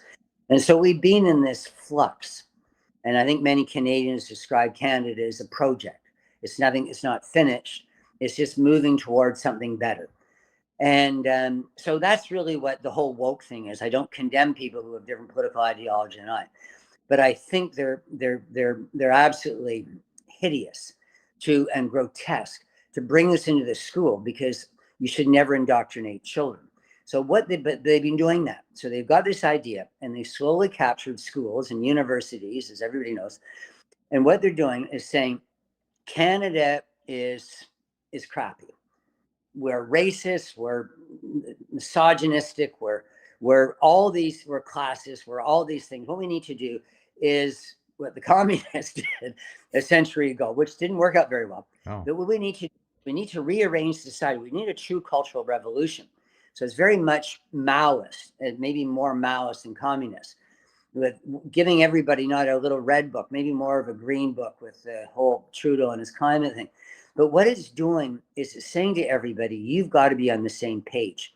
And to get everyone on the same page, what we have to do is we have to strip down everything about Canada, about ourselves, about the Western world, about Christianity, about particularly straight white men, about all sorts of groups in our society. And they're the problem.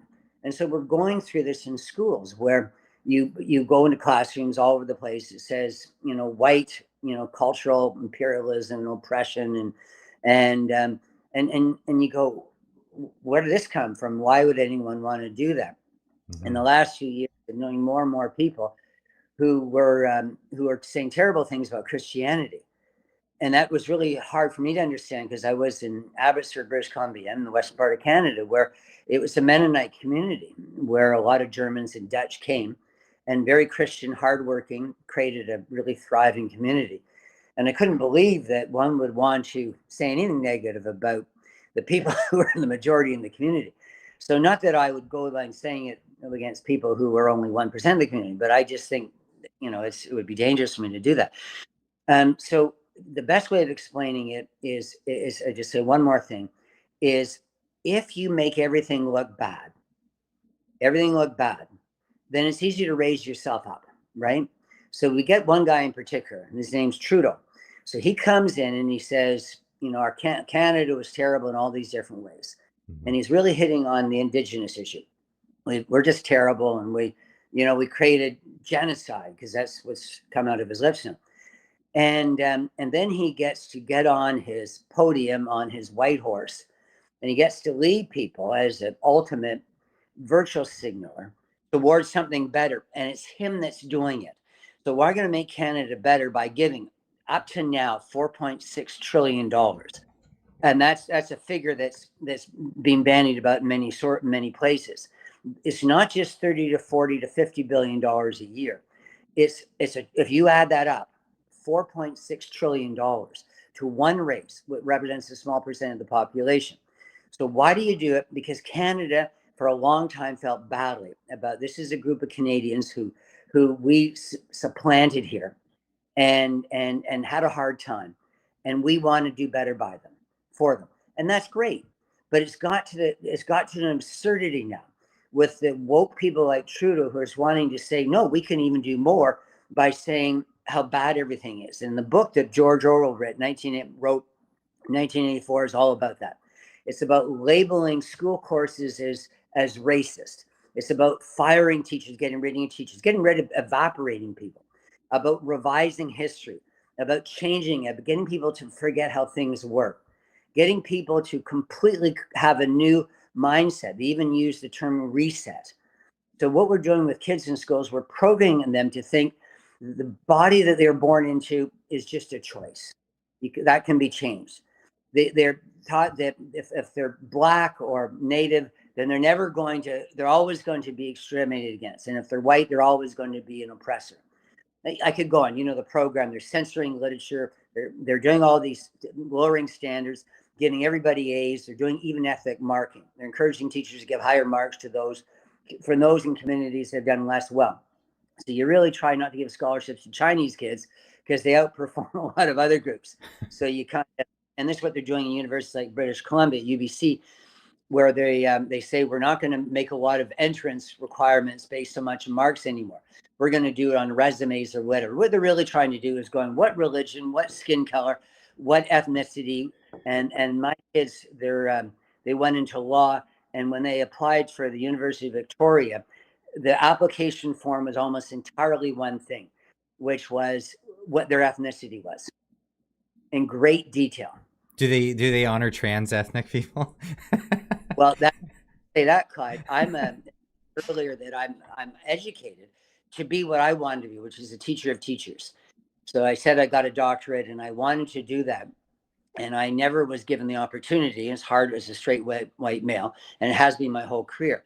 I talked to a friend who works at Simon Fraser University, and he said, Jim, you can get hired there. They're looking in the education faculty where I would qualify. They're looking, but the person has to be transsexual. That's absurd. That's all they're hiring on. The merit is that there's no merit. It's simply, we'll get anybody that can say 3 words who's transsexual, and therefore someone can stand back and say, look at this faculty. We are intersectional. And we have equal representation of all groups. I'm not sure if they have enough left-handed people or people with whatever, 2 big toes. Right? But this is what we're getting society where we're trying to, again, it's communist. We're trying to level everything in such a way that we're getting rid of the values, the academic values that guided us in schools. And that brings us back to schools. So if that makes sense to you, that we want to, there's an appetite in schools to say the reason Black kids and Indigenous kids and other groups aren't doing as well is because the school system is rigged against them. Well, it's a self-perpetuating, or it's a self-fulfilling prophecy in this whole thing. The way it's working in the United States with affirmative action, for example, for student enrollments to get in based on, quotas on race. So they have to have a certain amount of Black students. And the way that they do it is they lower the bar, and they allow admittances in that's aptitude in that field may not be up to par for that university, for example. Not that there are it's not that Black people can't do that. It's just that, and that's never the argument. It's just that if you lower the bar, what you're going to do is make the schooling so much more difficult for the people that you do admit. And then what happens is when those people struggle and say they can't perform and they can't get their way through school, they'll become a flunk or a dropout. And then the dropout rate seems like they're flunking Black people more than any other people, and then it on paper they can turn around and say, look, it's systemically racist, that's why the Black people are. And it's like, no, you're not seeing, like, people really want everybody to succeed, and that's the goal. But these measures are actually doing the opposite of helping success. They're setting people up for failure. But do they really want everyone to succeed? I think they want every group to succeed equally. Well, I honestly believe that it's in the moment, they get the gratification of, I did something, like, look at me, and they could virtue signal over, look, I made it easier for African Americans or natives or whatever. Look at me. It's a self-aggrandizing thing, and they'll get the immediate dopamine hit, or whatever you want to call it. But then later the success rate goes down, and they're the contribution to that, and that it's harder to think more steps ahead. And this is why emotional reasoning is not always the best practice, but it makes you feel good in the moment. And that's kind of where that is. We're veering off topic. I did want to get, but you know what? As I'm talking to you, I feel I'm talking to someone who knows absolutely everything that's going to come out of my mouth and more. But I'm hoping that I'm being informative for people that might not have followed this as closely, particularly some people, as you're saying, they're following from outside of Canada, and many people that may not be from a school system or whatever, or be all that political. So I hope I've been of help there. But I just want to ask you about Trudeau. So Trudeau finds out that if you go into school, that the most honor rolls are filled with Asian kids. Does he go, oh, Asian, there's privilege? No, he doesn't. But he goes into schools, he goes, okay, the Asians are doing well. But the Blacks and Indigenous aren't doing as well. So the school is racist. Well, if the schools are racist, why are the Asian kids doing better? Next, another example, Trudeau goes and watches an NBA game, and 85% of the players are Black. Does he sit there and he goes, well, that's racist? I don't see any Mexican players. I don't see any Asian players. I see very few white players, even though the majority still. Therefore, I'm going to make sure that we make it even for all the groups. This great communist plan of making every group equal, if not every individual, but certainly every group. Well, they Canada, still have the merit of athleticism in the NBA. So the best athletes gets the job. Bar none. But this is what you're saying. You're just so dead right. What school only makes sense, and it's only fair. If I give your child, Clyde, who comes into my class, you're gonna have two expectations of me. You're gonna expect that I'm educating your kid, that kid's not wasting any time with it, whatever it is. I teach French and English and history. The second thing you're gonna be concerned about, particularly in the later grades, is that the mark is fair. You're going to be really unhappy. You don't mind if I give a kid 100%, but if I give your kid 60% and the cutoff now for UBC or whatever is 88%, you're going to be unhappy with me. You're going to want me to understand that. Now, it's easy for me to say, look, Clyde, this is the work that we did. This is the evaluation we did. We had these essays and tests, and we had an exam. We had all these different things. Attendance was part of it, participation, projects, all these things. And we did all this varied assessment. This is the mark your kid received. I'm standing by it. I'm the teacher. There's things that you could do to support your child, but I'm not going to change my mark. That's not how it is anymore. I went into this new district in Abbotsford, and I had problems with some students who were complaining about their marks. And my colleague said to me, well, we don't really understand it. You're not giving tests, are you? You're not giving essays, are you? You're not evaluating. Just give everybody an A. And so the world's different. The world's different. And kids, English teachers, we used to read a book, every 3 weeks, a novel or whatever. Yeah, now I it's remember. You don't have to read anything. You can take grade 12 English. It can be it can be creative writing, so there's no reading. It can be radio. It can be what they call different names for it, but it can just be performative speech. It can be all these different things. It can be theater. My point is, we've lost not just academic values like competition and fair play and merit and hard work and all those things, but we've lost the whole sense of what's best, what we're preparing kids from. Because many of the kids that I teach in my last year before I was TOS, I wasn't doing essays. I wasn't doing tests. I wasn't doing all sorts of things because I was so desperate to hold on to my job because everyone was being scared that if you get any parent or any kid upset with you in any way. And so that maybe is sort of a nice segue to the next thing, which is my story, still want to get back to the massacre, what was alleged, and why do people think that it didn't happen? And that's my story. That's part of my story. So actually, and I need you to challenge me. Okay. Because this is an emotional thing for me, because I've lost my livelihood at a time that my wife can't. And so it's a hard time. And now we're luckier than many because we're older people and there's other things we can, I guess, draw on. But it's a very upsetting thing. And so there's an archaeologist who listened to a story from an elder in Kamloops. And of course, this is all over Canada about how terrible things are. It's broken telephones, the nun was, strapped me. My grandmother was strapped all the time. She was educated by nuns.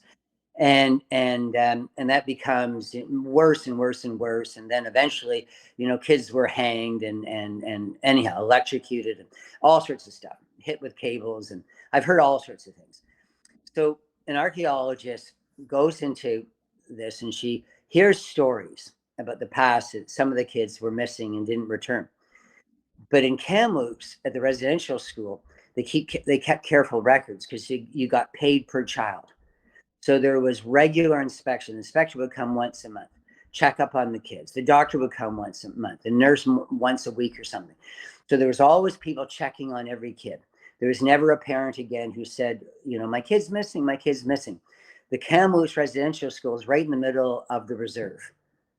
It's also in the middle of the city of Kamloops, Kamloops. So this idea that there could be 215 kids murdered and no one would ever notice is absolutely absurd. And by their teachers, wow.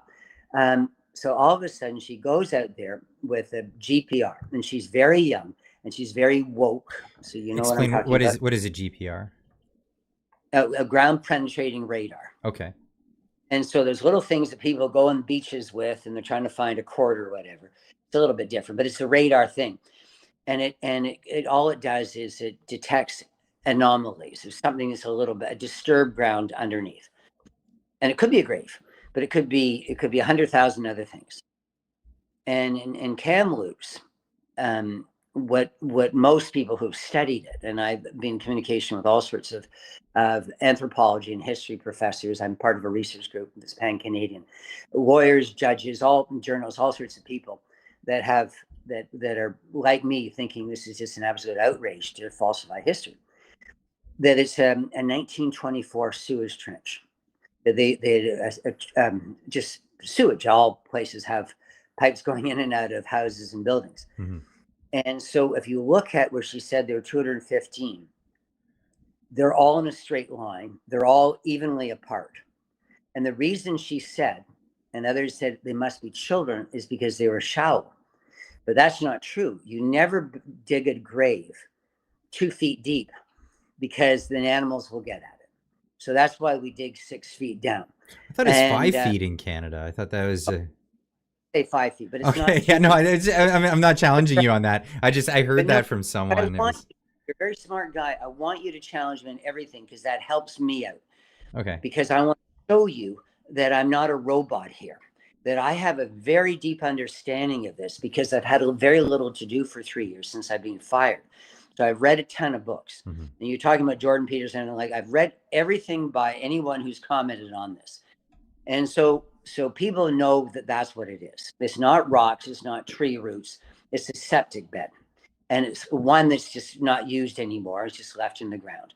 And they're evenly spread. Oh, I see. So a septic bed, that's where you would have some sort of bacteria or whatever to break. No, they didn't pick up any. Haven't done any of that. That's interesting you say that. All they've done is radar that says that there's something in the ground that's not normal. No, I mean how a septic bed is aligned. So it would have your septic whatever juices go into that, and then bacteria breaks it down, and that becomes the. Sure, but I don't think it really releases that. My understanding is septic things. You run things through a septic bed, but you run it through a sewage pipe. Out of my house, we flush our toilet, and it goes all the way down to a septic, container somewhere, and then on and on to an even bigger one. So there was no release. All I'm saying is it was shallow, and the only reason it was shallow is because this is what they have. Well, the easiest thing to do is to dig. Yeah, you would assume. And the easiest thing to do is to say to the police to investigate. 215 kids were murdered. A lot of those teachers are still alive today. Go after them. The police are not investigating. Wait, so this was supposed to be recent? This wasn't supposed to be 100 years ago? Oh, okay. So this was supposed to be the school closed in 79. So it could be, so if you go 21 and 24, that's what is that? That's 45 years ago, right? So my point is some of the teachers could still be alive. Right. So if there are 215 dead children murdered, then you would think you'd want to have accountability. The archaeologist report is sealed. Nobody can look at it. The community is not allowing anyone in. They're not even allowing people to fly over. You can't even put drones over, anything over. They have got it's a conspiracy by the whole Canadian government, in my view, in the sense that they've got every arm making sure that nobody ever digs. So you can't fly over the gravesite. The police are not going in. I've talked to the police. They give a standard answer because they're very nervous. They're saying that we've given the investigation over to the First Nation. And they go, oh, how often does that happen for murder? 215 kids getting murdered, that you go, oh, well, let the people who might have committed the murders investigate, because if it's right there in their community, maybe some of them are responsible if there's dead bodies. So why would you completely absolve yourself of responsibility for 3 years? Because this was reported in 2021.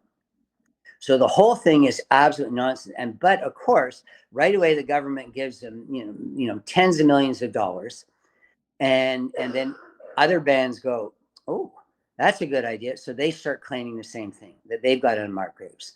And they've dug close to 20 different sites and reserves all across Canada. And they haven't found a single unmarked grave. Unmarked means that there wasn't something that nobody knew about the child being there. They haven't found a single body that wasn't accounted for. They haven't found a single child body where it wasn't supposed to be. So nothing, they just found absolutely nothing.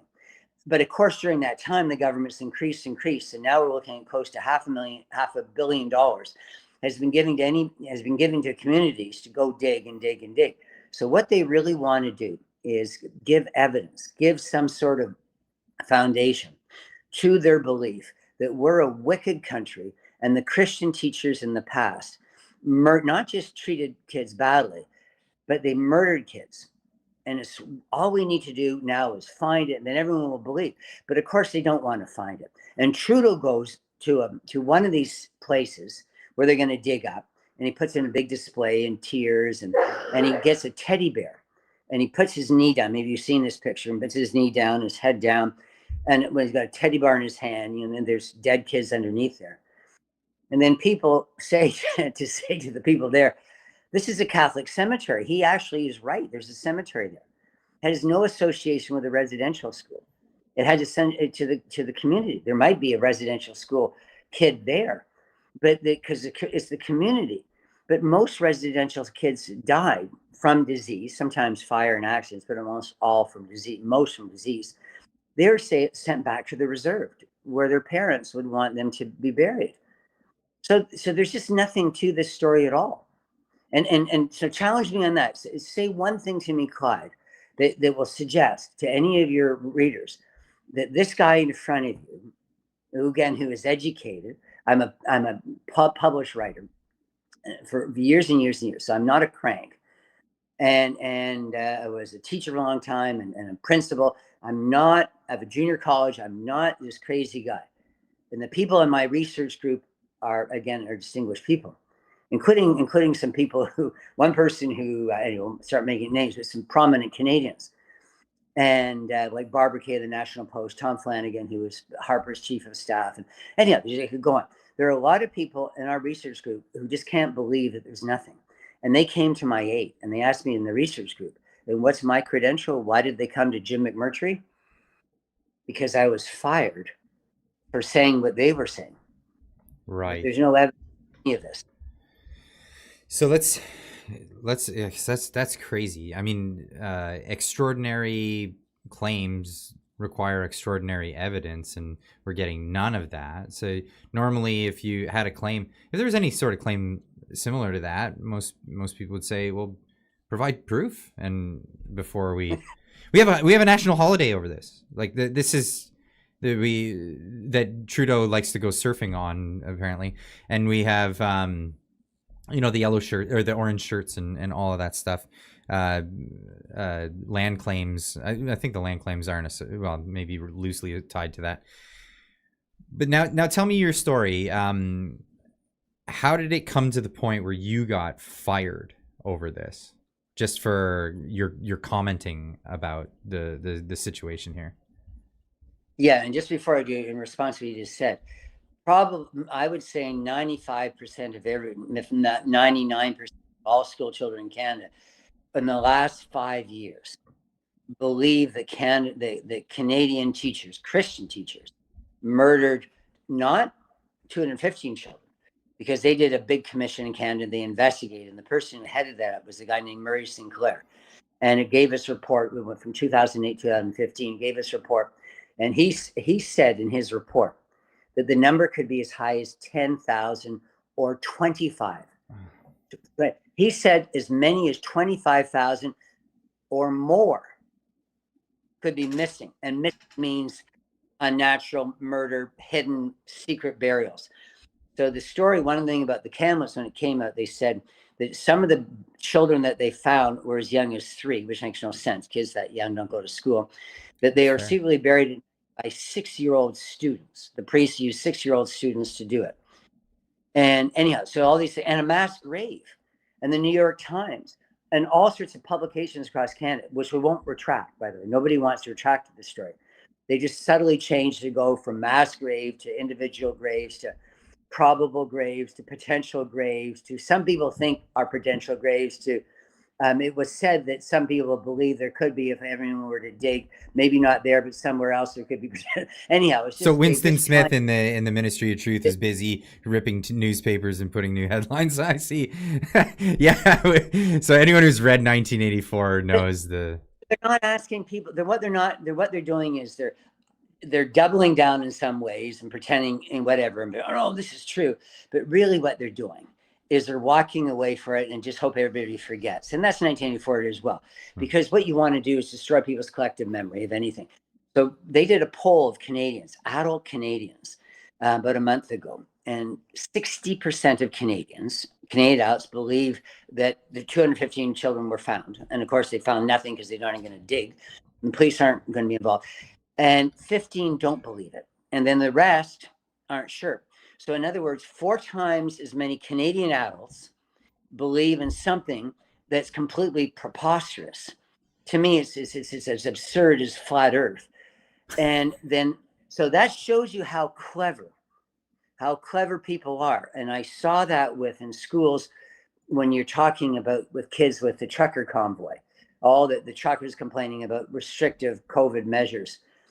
And we convinced so many people in Canada that these were evil, racist, misogynist people who wanted to just topple the Canadian government and commit all sorts of crimes. And of course, it turns out they brought their kids in many cases, and they had bouncy castles and pickup hockey, ball hockey. So the whole thing is absurd. So it just shows you how gullible people are. And the problem in my case is people are ill-informed. They're absolutely ill-informed. This actually reminds me of a clip that just resurfaced of Trudeau when he was on his trip to Alberta recently. I'll play this really quick. This is really informative. There is out there a deliberate undermining of mainstream media. There are the conspiracy theorists, there are the social media drivers who are trying to do everything they can to keep people in their little filter bubbles, to prevent people from actually agreeing on a common set of facts, the way, the CBC and CTV, when they were our only sources of news, used to project across the country at least a common understanding of things. So this sounds like the common understanding, the common facts that have been projected on people, and then that sways their opinion. So you talk about this poll, 60% of people believe that this absolutely happened. Whereas once you start actually digging into it, like you said, it went from certainty to anomalies and a lot of different steps along the way. But it's the narrative that's most important, it seems like. But politicians want to be, you said, ironically, you said when people start digging into it, my frustration, Clyde, is that they're not digging into it. Mm-hmm. Because I could be wrong. I'm educated enough to know that there's a lot I don't know, and a lot of knowledge keeps changing. We know more about history the further we get away from it. They could dig tomorrow in Kamloops and find 215 little children with stab wounds and whatever, and all of a sudden I'm wrong. Yeah, and you'd have to accept that. You'd have to accept that and change your worldview. I would willingly accept it because I have I'm not trying to impose any set of facts on anybody. I'm a truth seeker. I'm a teacher, and teachers aren't in the business. I tell my kids that 2 + 2 is 4. I know there's teachers now that are saying math is Western and it's racist and we shouldn't trust it. That's crazy. I'm sorry. Orwell had extraordinary. It was 2 + 2 was 5. So just my story. This is because I'm worried at any one moment all of a sudden I'm going to disappear from your screen. But I want to get to my story because I think it's the most of all, and it's very short. So, but we have the backdrop, and you've led me beautifully, and you've made sure that I don't leave things out, and so continue to do that.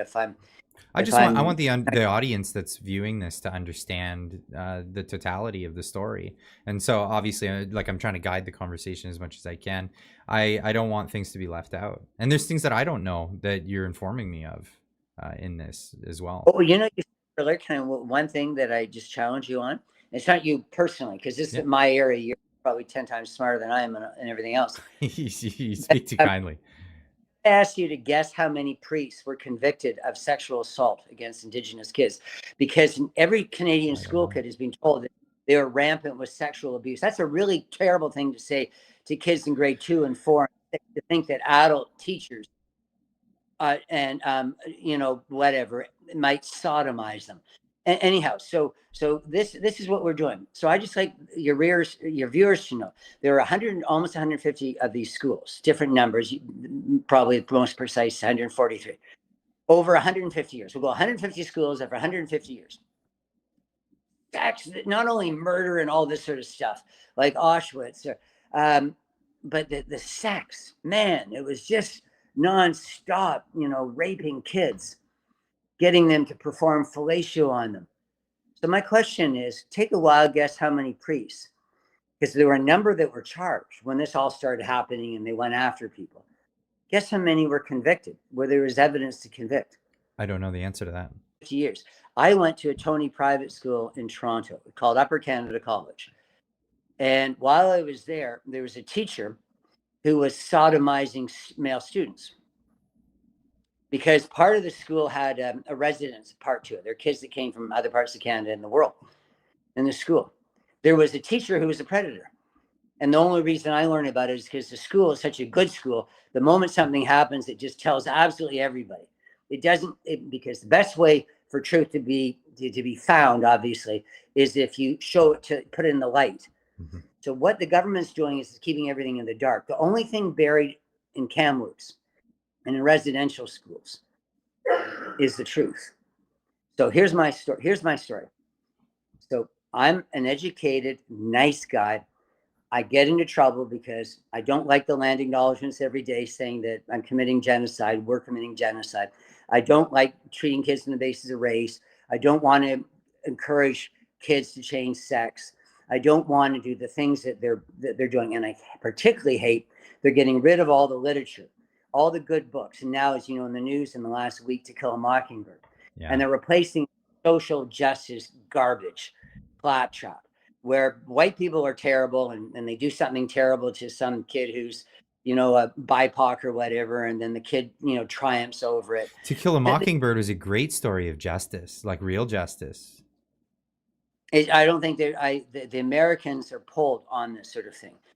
What is their favorite book? It's not Moby Dick. It's not Huckleberry Finn. It's nothing social justice being produced.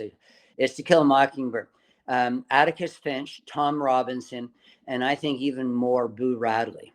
For those in your audience who have read the book, those people are living to me, and I think to millions of others as models of how to conduct oneself. So maybe look at me a little bit. There's nothing special about me, but I've done one thing right. I've lost my job. I put myself in a predicament because they said my wife can't work because of health.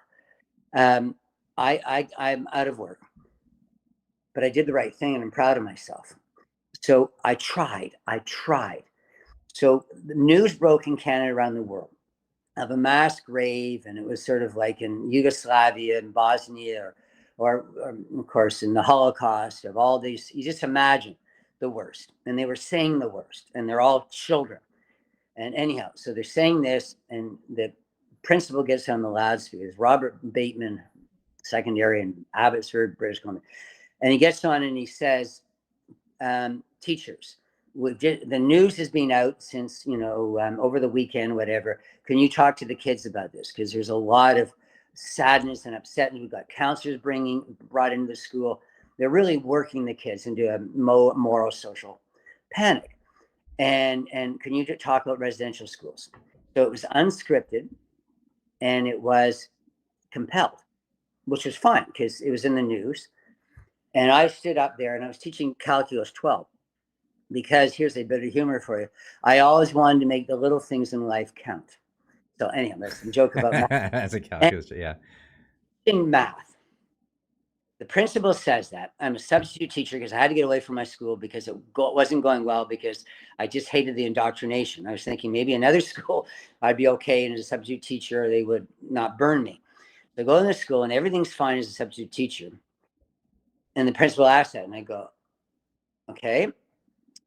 Part of me is getting nervous, but the other part of me is going, this is my area, man.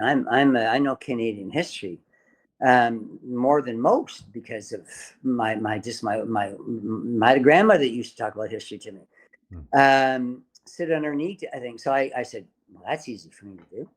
So I said to her, what do you know about residential schools? And the kids showed me, as most cases, that they knew very little, except for, of course, what I'm about to tell you. And I said, who ran the schools?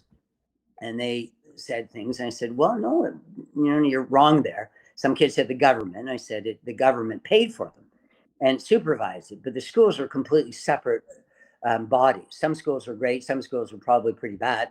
But a lot of that depended on all sorts of circumstances. It had nothing to do with the government.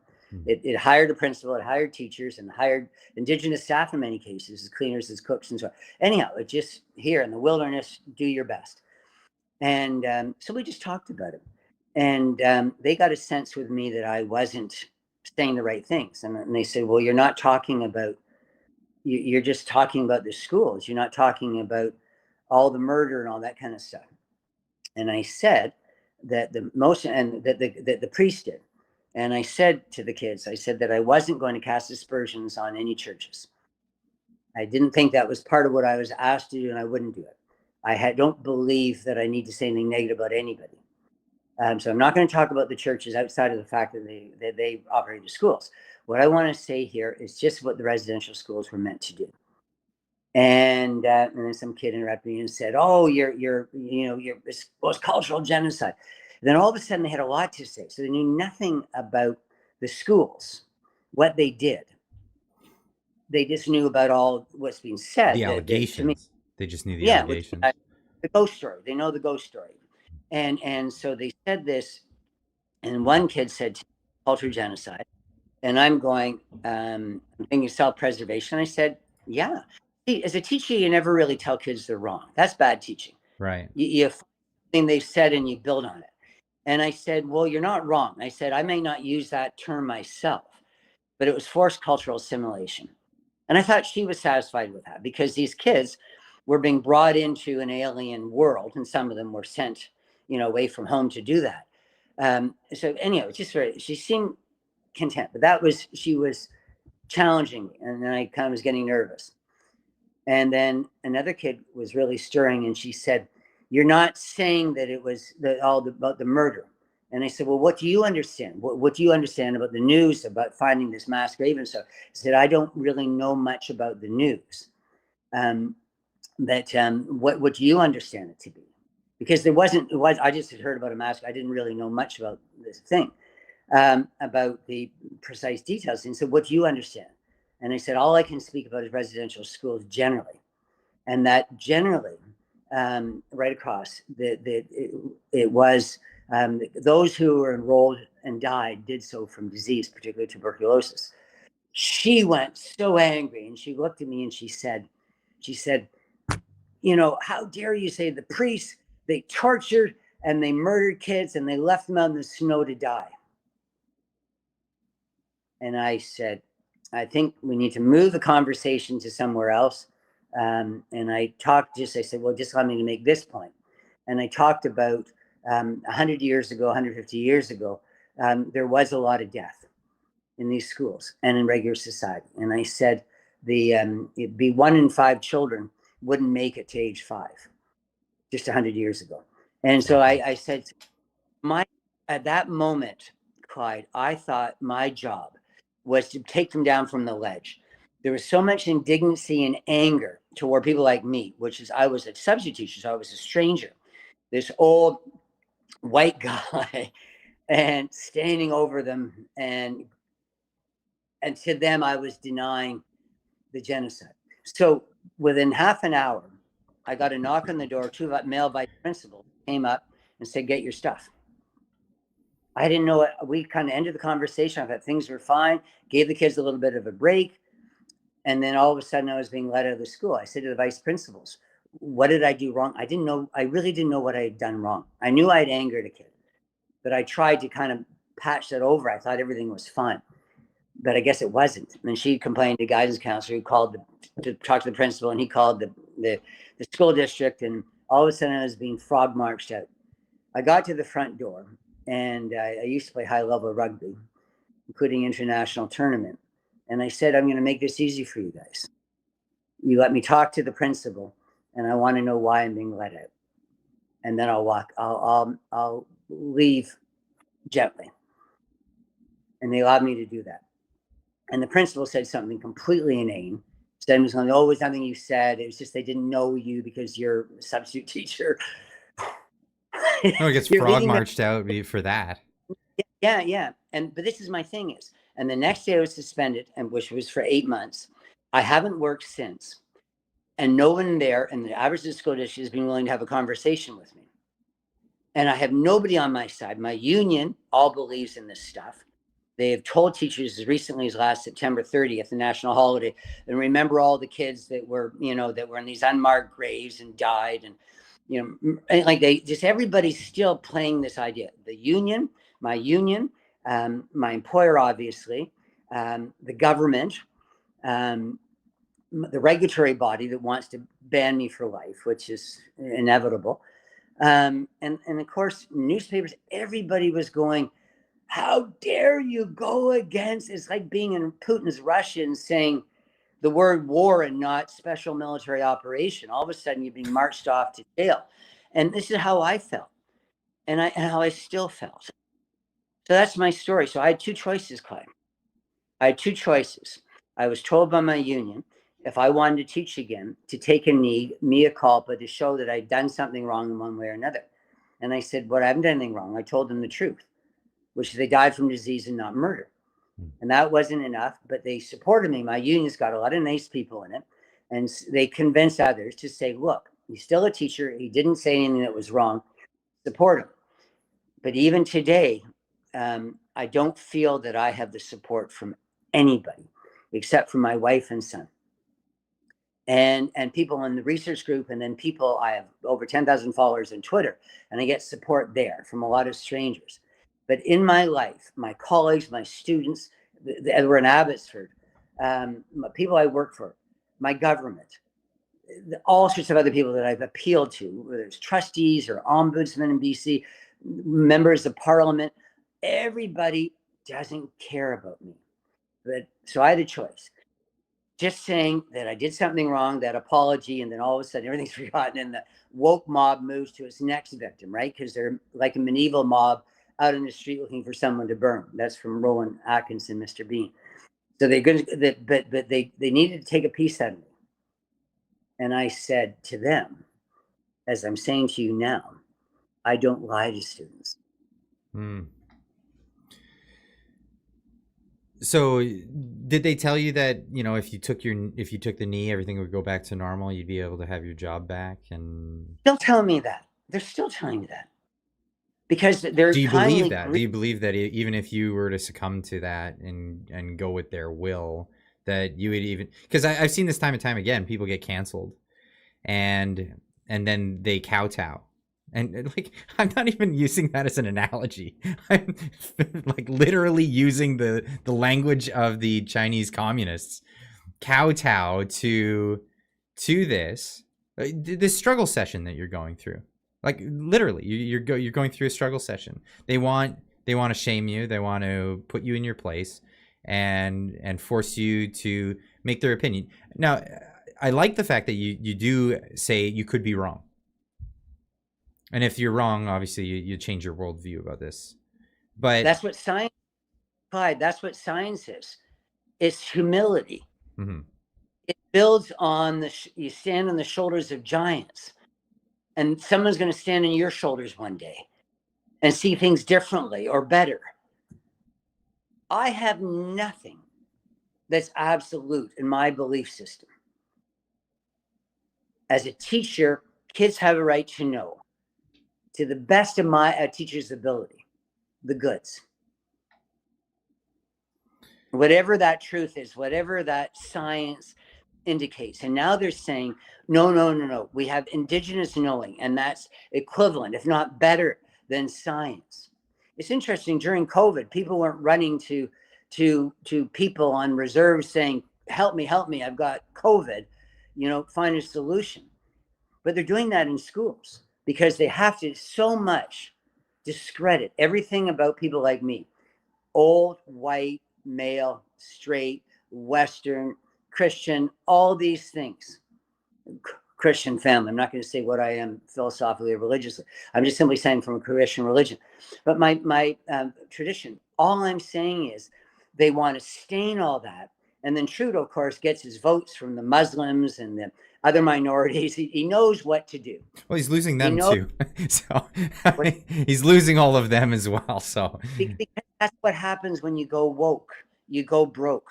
You really do, because you divide people. And eventually enough people are, once you start doing that, you go for the, you pretend you're there for the Jews, you pretend you're the Muslims when they start fighting with each other.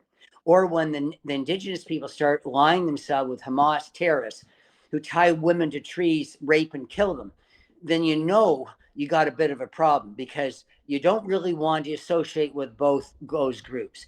So what do you do when you have indigenous people or marching with, and Hamas supporters in Toronto streets or Vancouver streets? So this is complicated. The easiest thing to do is just tell the woke people they're absolutely lunatic to divide people and to think that people should be judged on basis on the outward characteristics and not by what's inside them. And that's what Kill Mockingbird, we talked about earlier, teaches.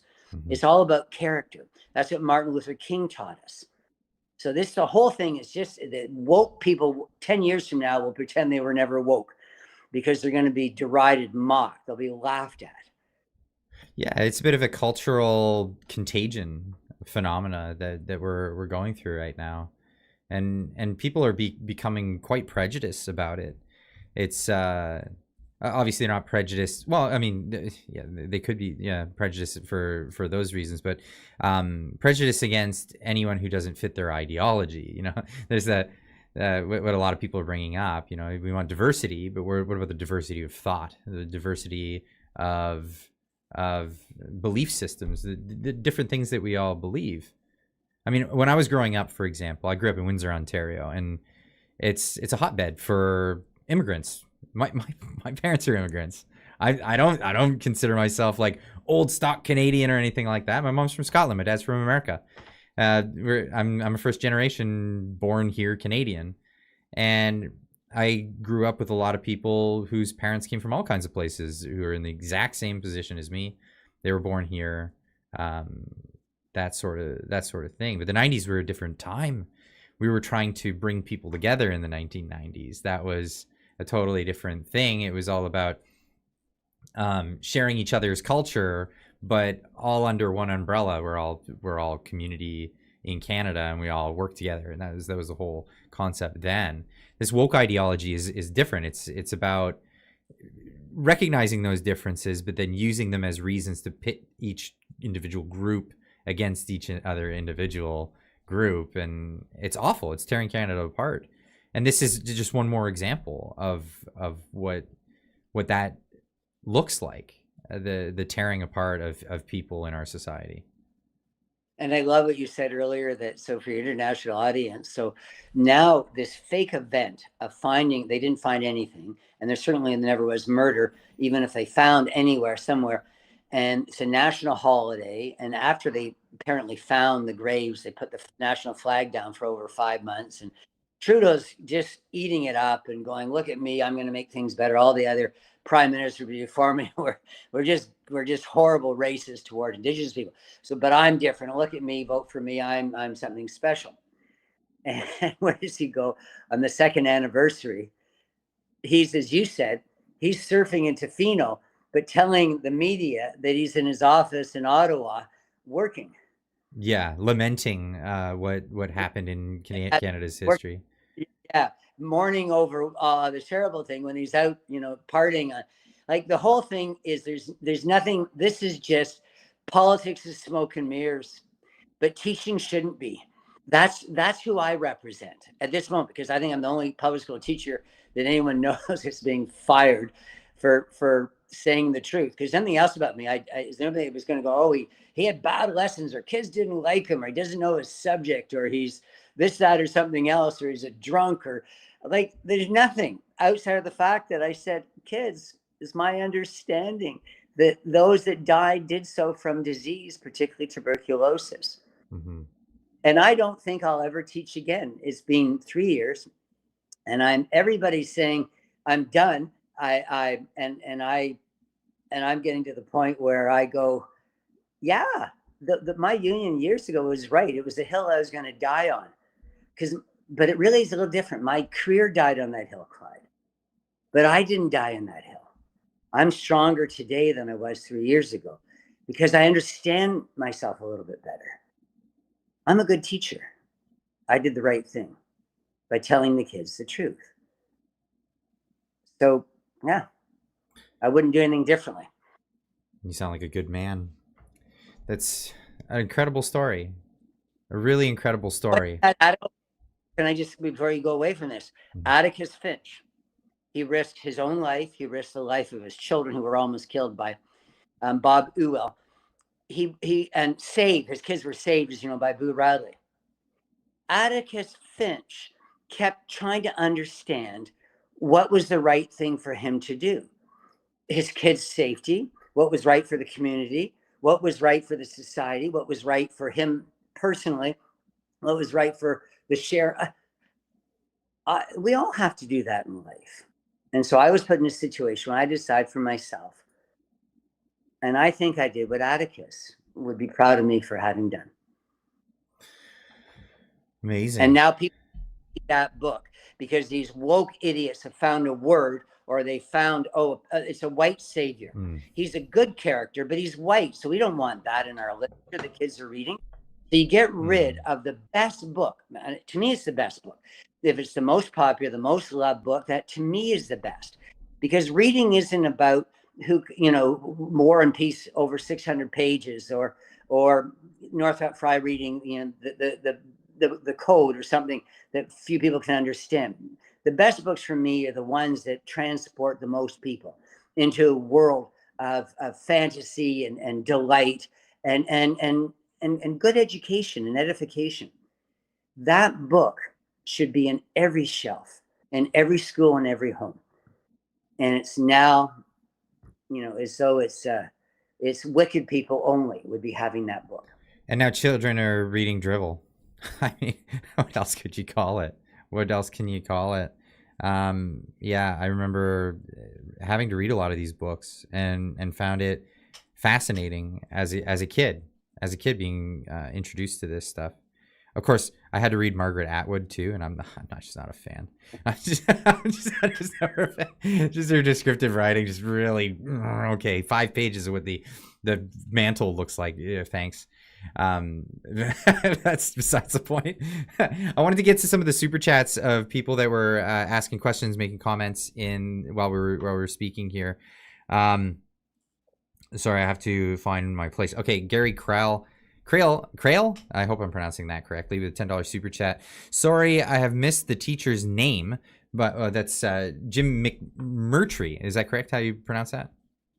Yeah, and you got it. Can you put it on your screen, my Twitter, and any possibility? I can pop this up. So I is Jim. I'll underscore Jim McMurtry 01. Okay, Jim McMurtry 01. Go over on Twitter, give a follow. For the live audience right now, I'll put the link in the chat so everybody can go over, give a follow, as well as people that are watching this after the fact, because I know last week's live stream, 20,000 people watched the live stream afterwards. So just know that a day later, there will be an a replay of the chat as well next to the video. So you can see the chat that's scrolling. You can't use it, but you can view what people were talking about after the fact. So go in there, you'll see that as well. If you're watching the video as a republished video, I'll make sure that all the links are in the description down below. So go check that out. Give a follow over there to Jim. Let's get to some more of these super chats as well. Sorry. So he said, sorry, I missed the teacher's name, but he should know that the majority of Canadians stand with and behind him. Do no harm should be a teacher's oath as well, not just doctors. Yeah, that's absolutely correct. Oh, what did I lose, Jim? Oh, I hope not. Oh, no, just lost you for a moment there. You're back. Okay, get to some more of these. Mr. Roscoe Pico with a $5 super chat says, I was put in group homes It wasn't great. 17 hours locked in a room when you are 12. I'm not Indigenous, so it still happens. So yeah, some people have had some really bad experiences just with schooling and education in general. And it's always horrible to hear that people have awful experiences, but I don't think it was just the residential schools that people are having these bad experiences in. This name cracks me up every time. Justa Dildo, spelled like EAU with the Justin Trudeau sound, with a $5 super chat. Candace Malcolm did several deep dives into the Kamloops residential school fines, answered loads of unanswered questions that mainstream media omitted. That's correct. She has written several articles on it. She's done several videos on it. Go check out True North. They're doing a great job with the news. Penny D with a $5 super chat. God bless you, Clyde. God bless you, and God bless everyone in the chat, and Jim here for what he's doing and standing on this hill. So many of us don't have to. Really, what you're doing is brave. It really is. And this gets into the next super chat from Tamara Leach. She says for $6.99, thank you, Jim. This is an important untruth that must be corrected. You are a brave man. So thank you very much, everybody. And thank you, Jim, so much for joining me this evening. You know, it's kind of a to-do to set up the video and make it all happen and come in and share your story as well. Put this much time out of your day to express this story, and it's a heart-wrenching one, and I'm sure it's really tough to talk about. Oh, you've gotten muted. We've lost your audio, Jim.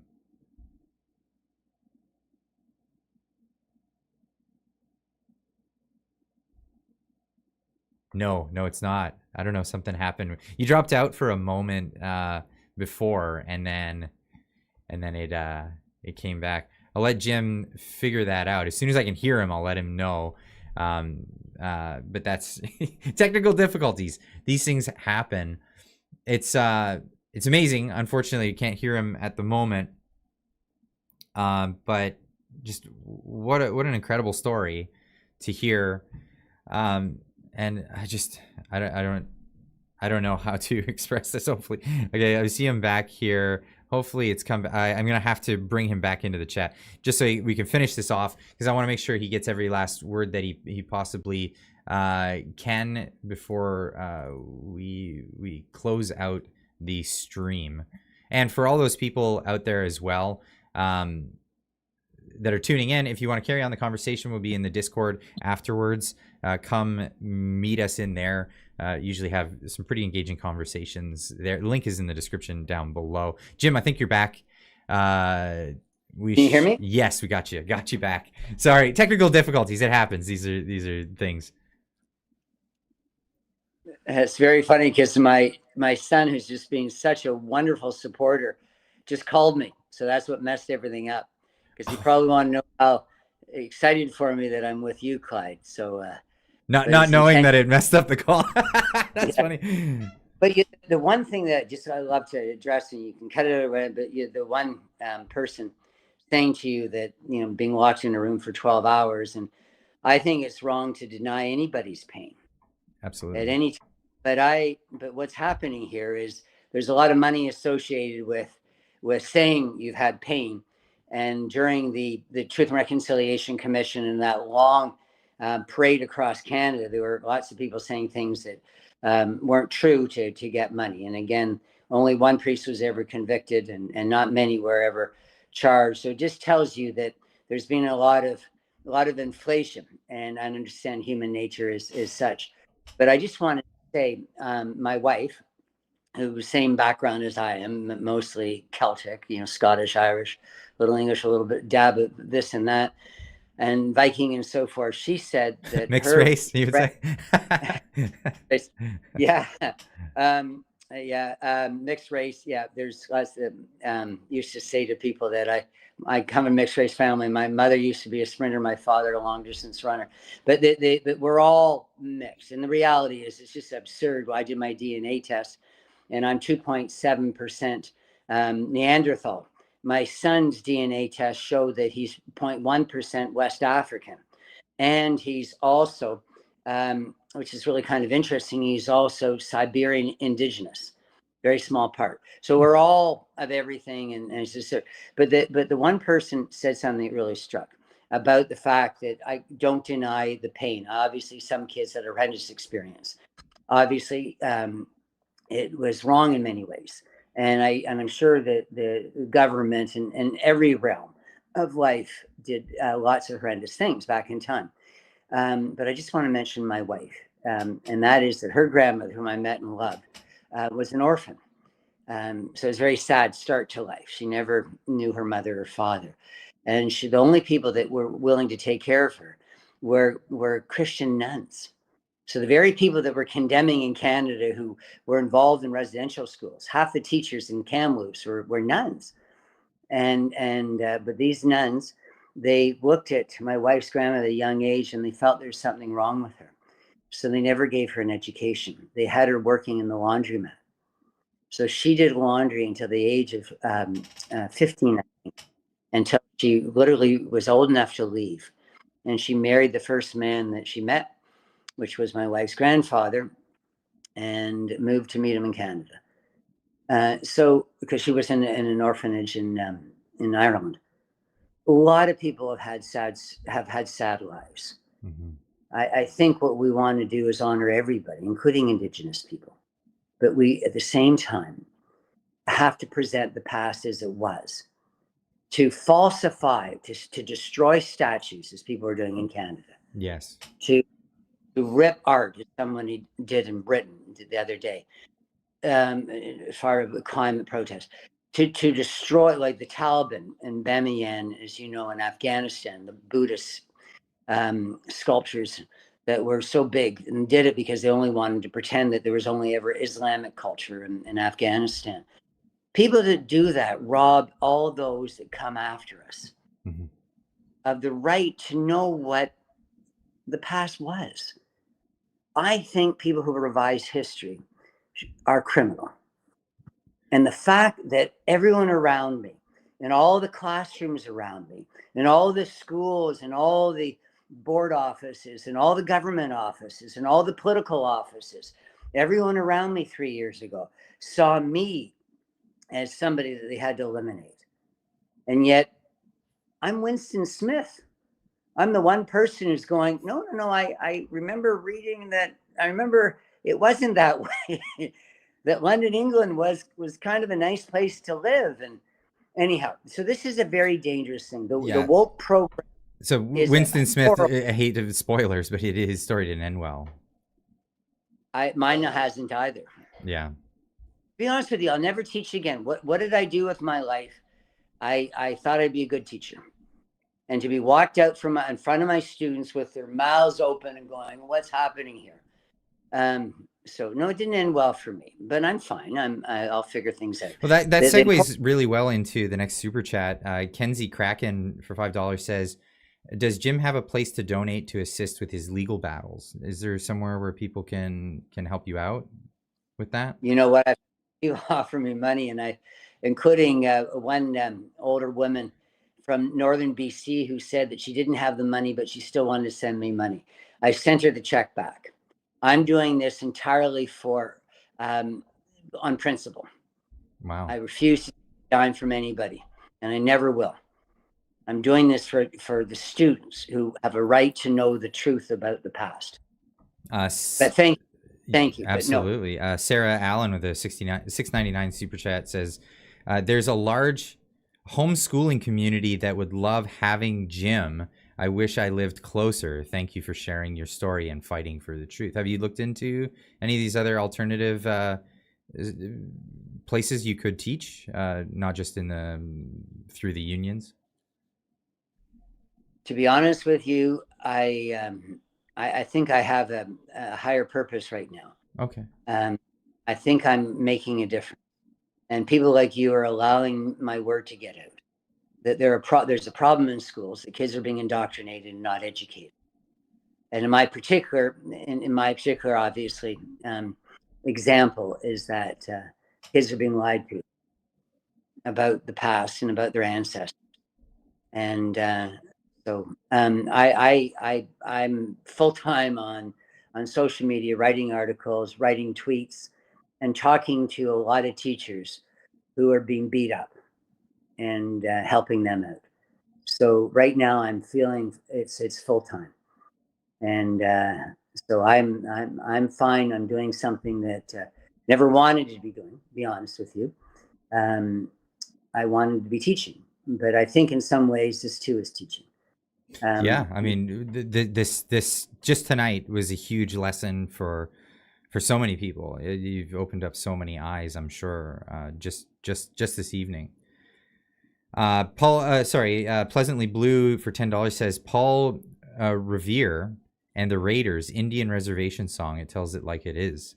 I'm not familiar with that. I don't know if you are.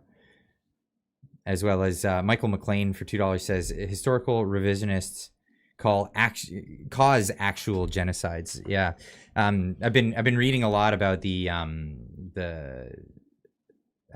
what's the article or the Elders of Zion propaganda thing that came out years ago, and the origins, where it came from, and how it was a fabricated piece of work to demonize an entire race of people.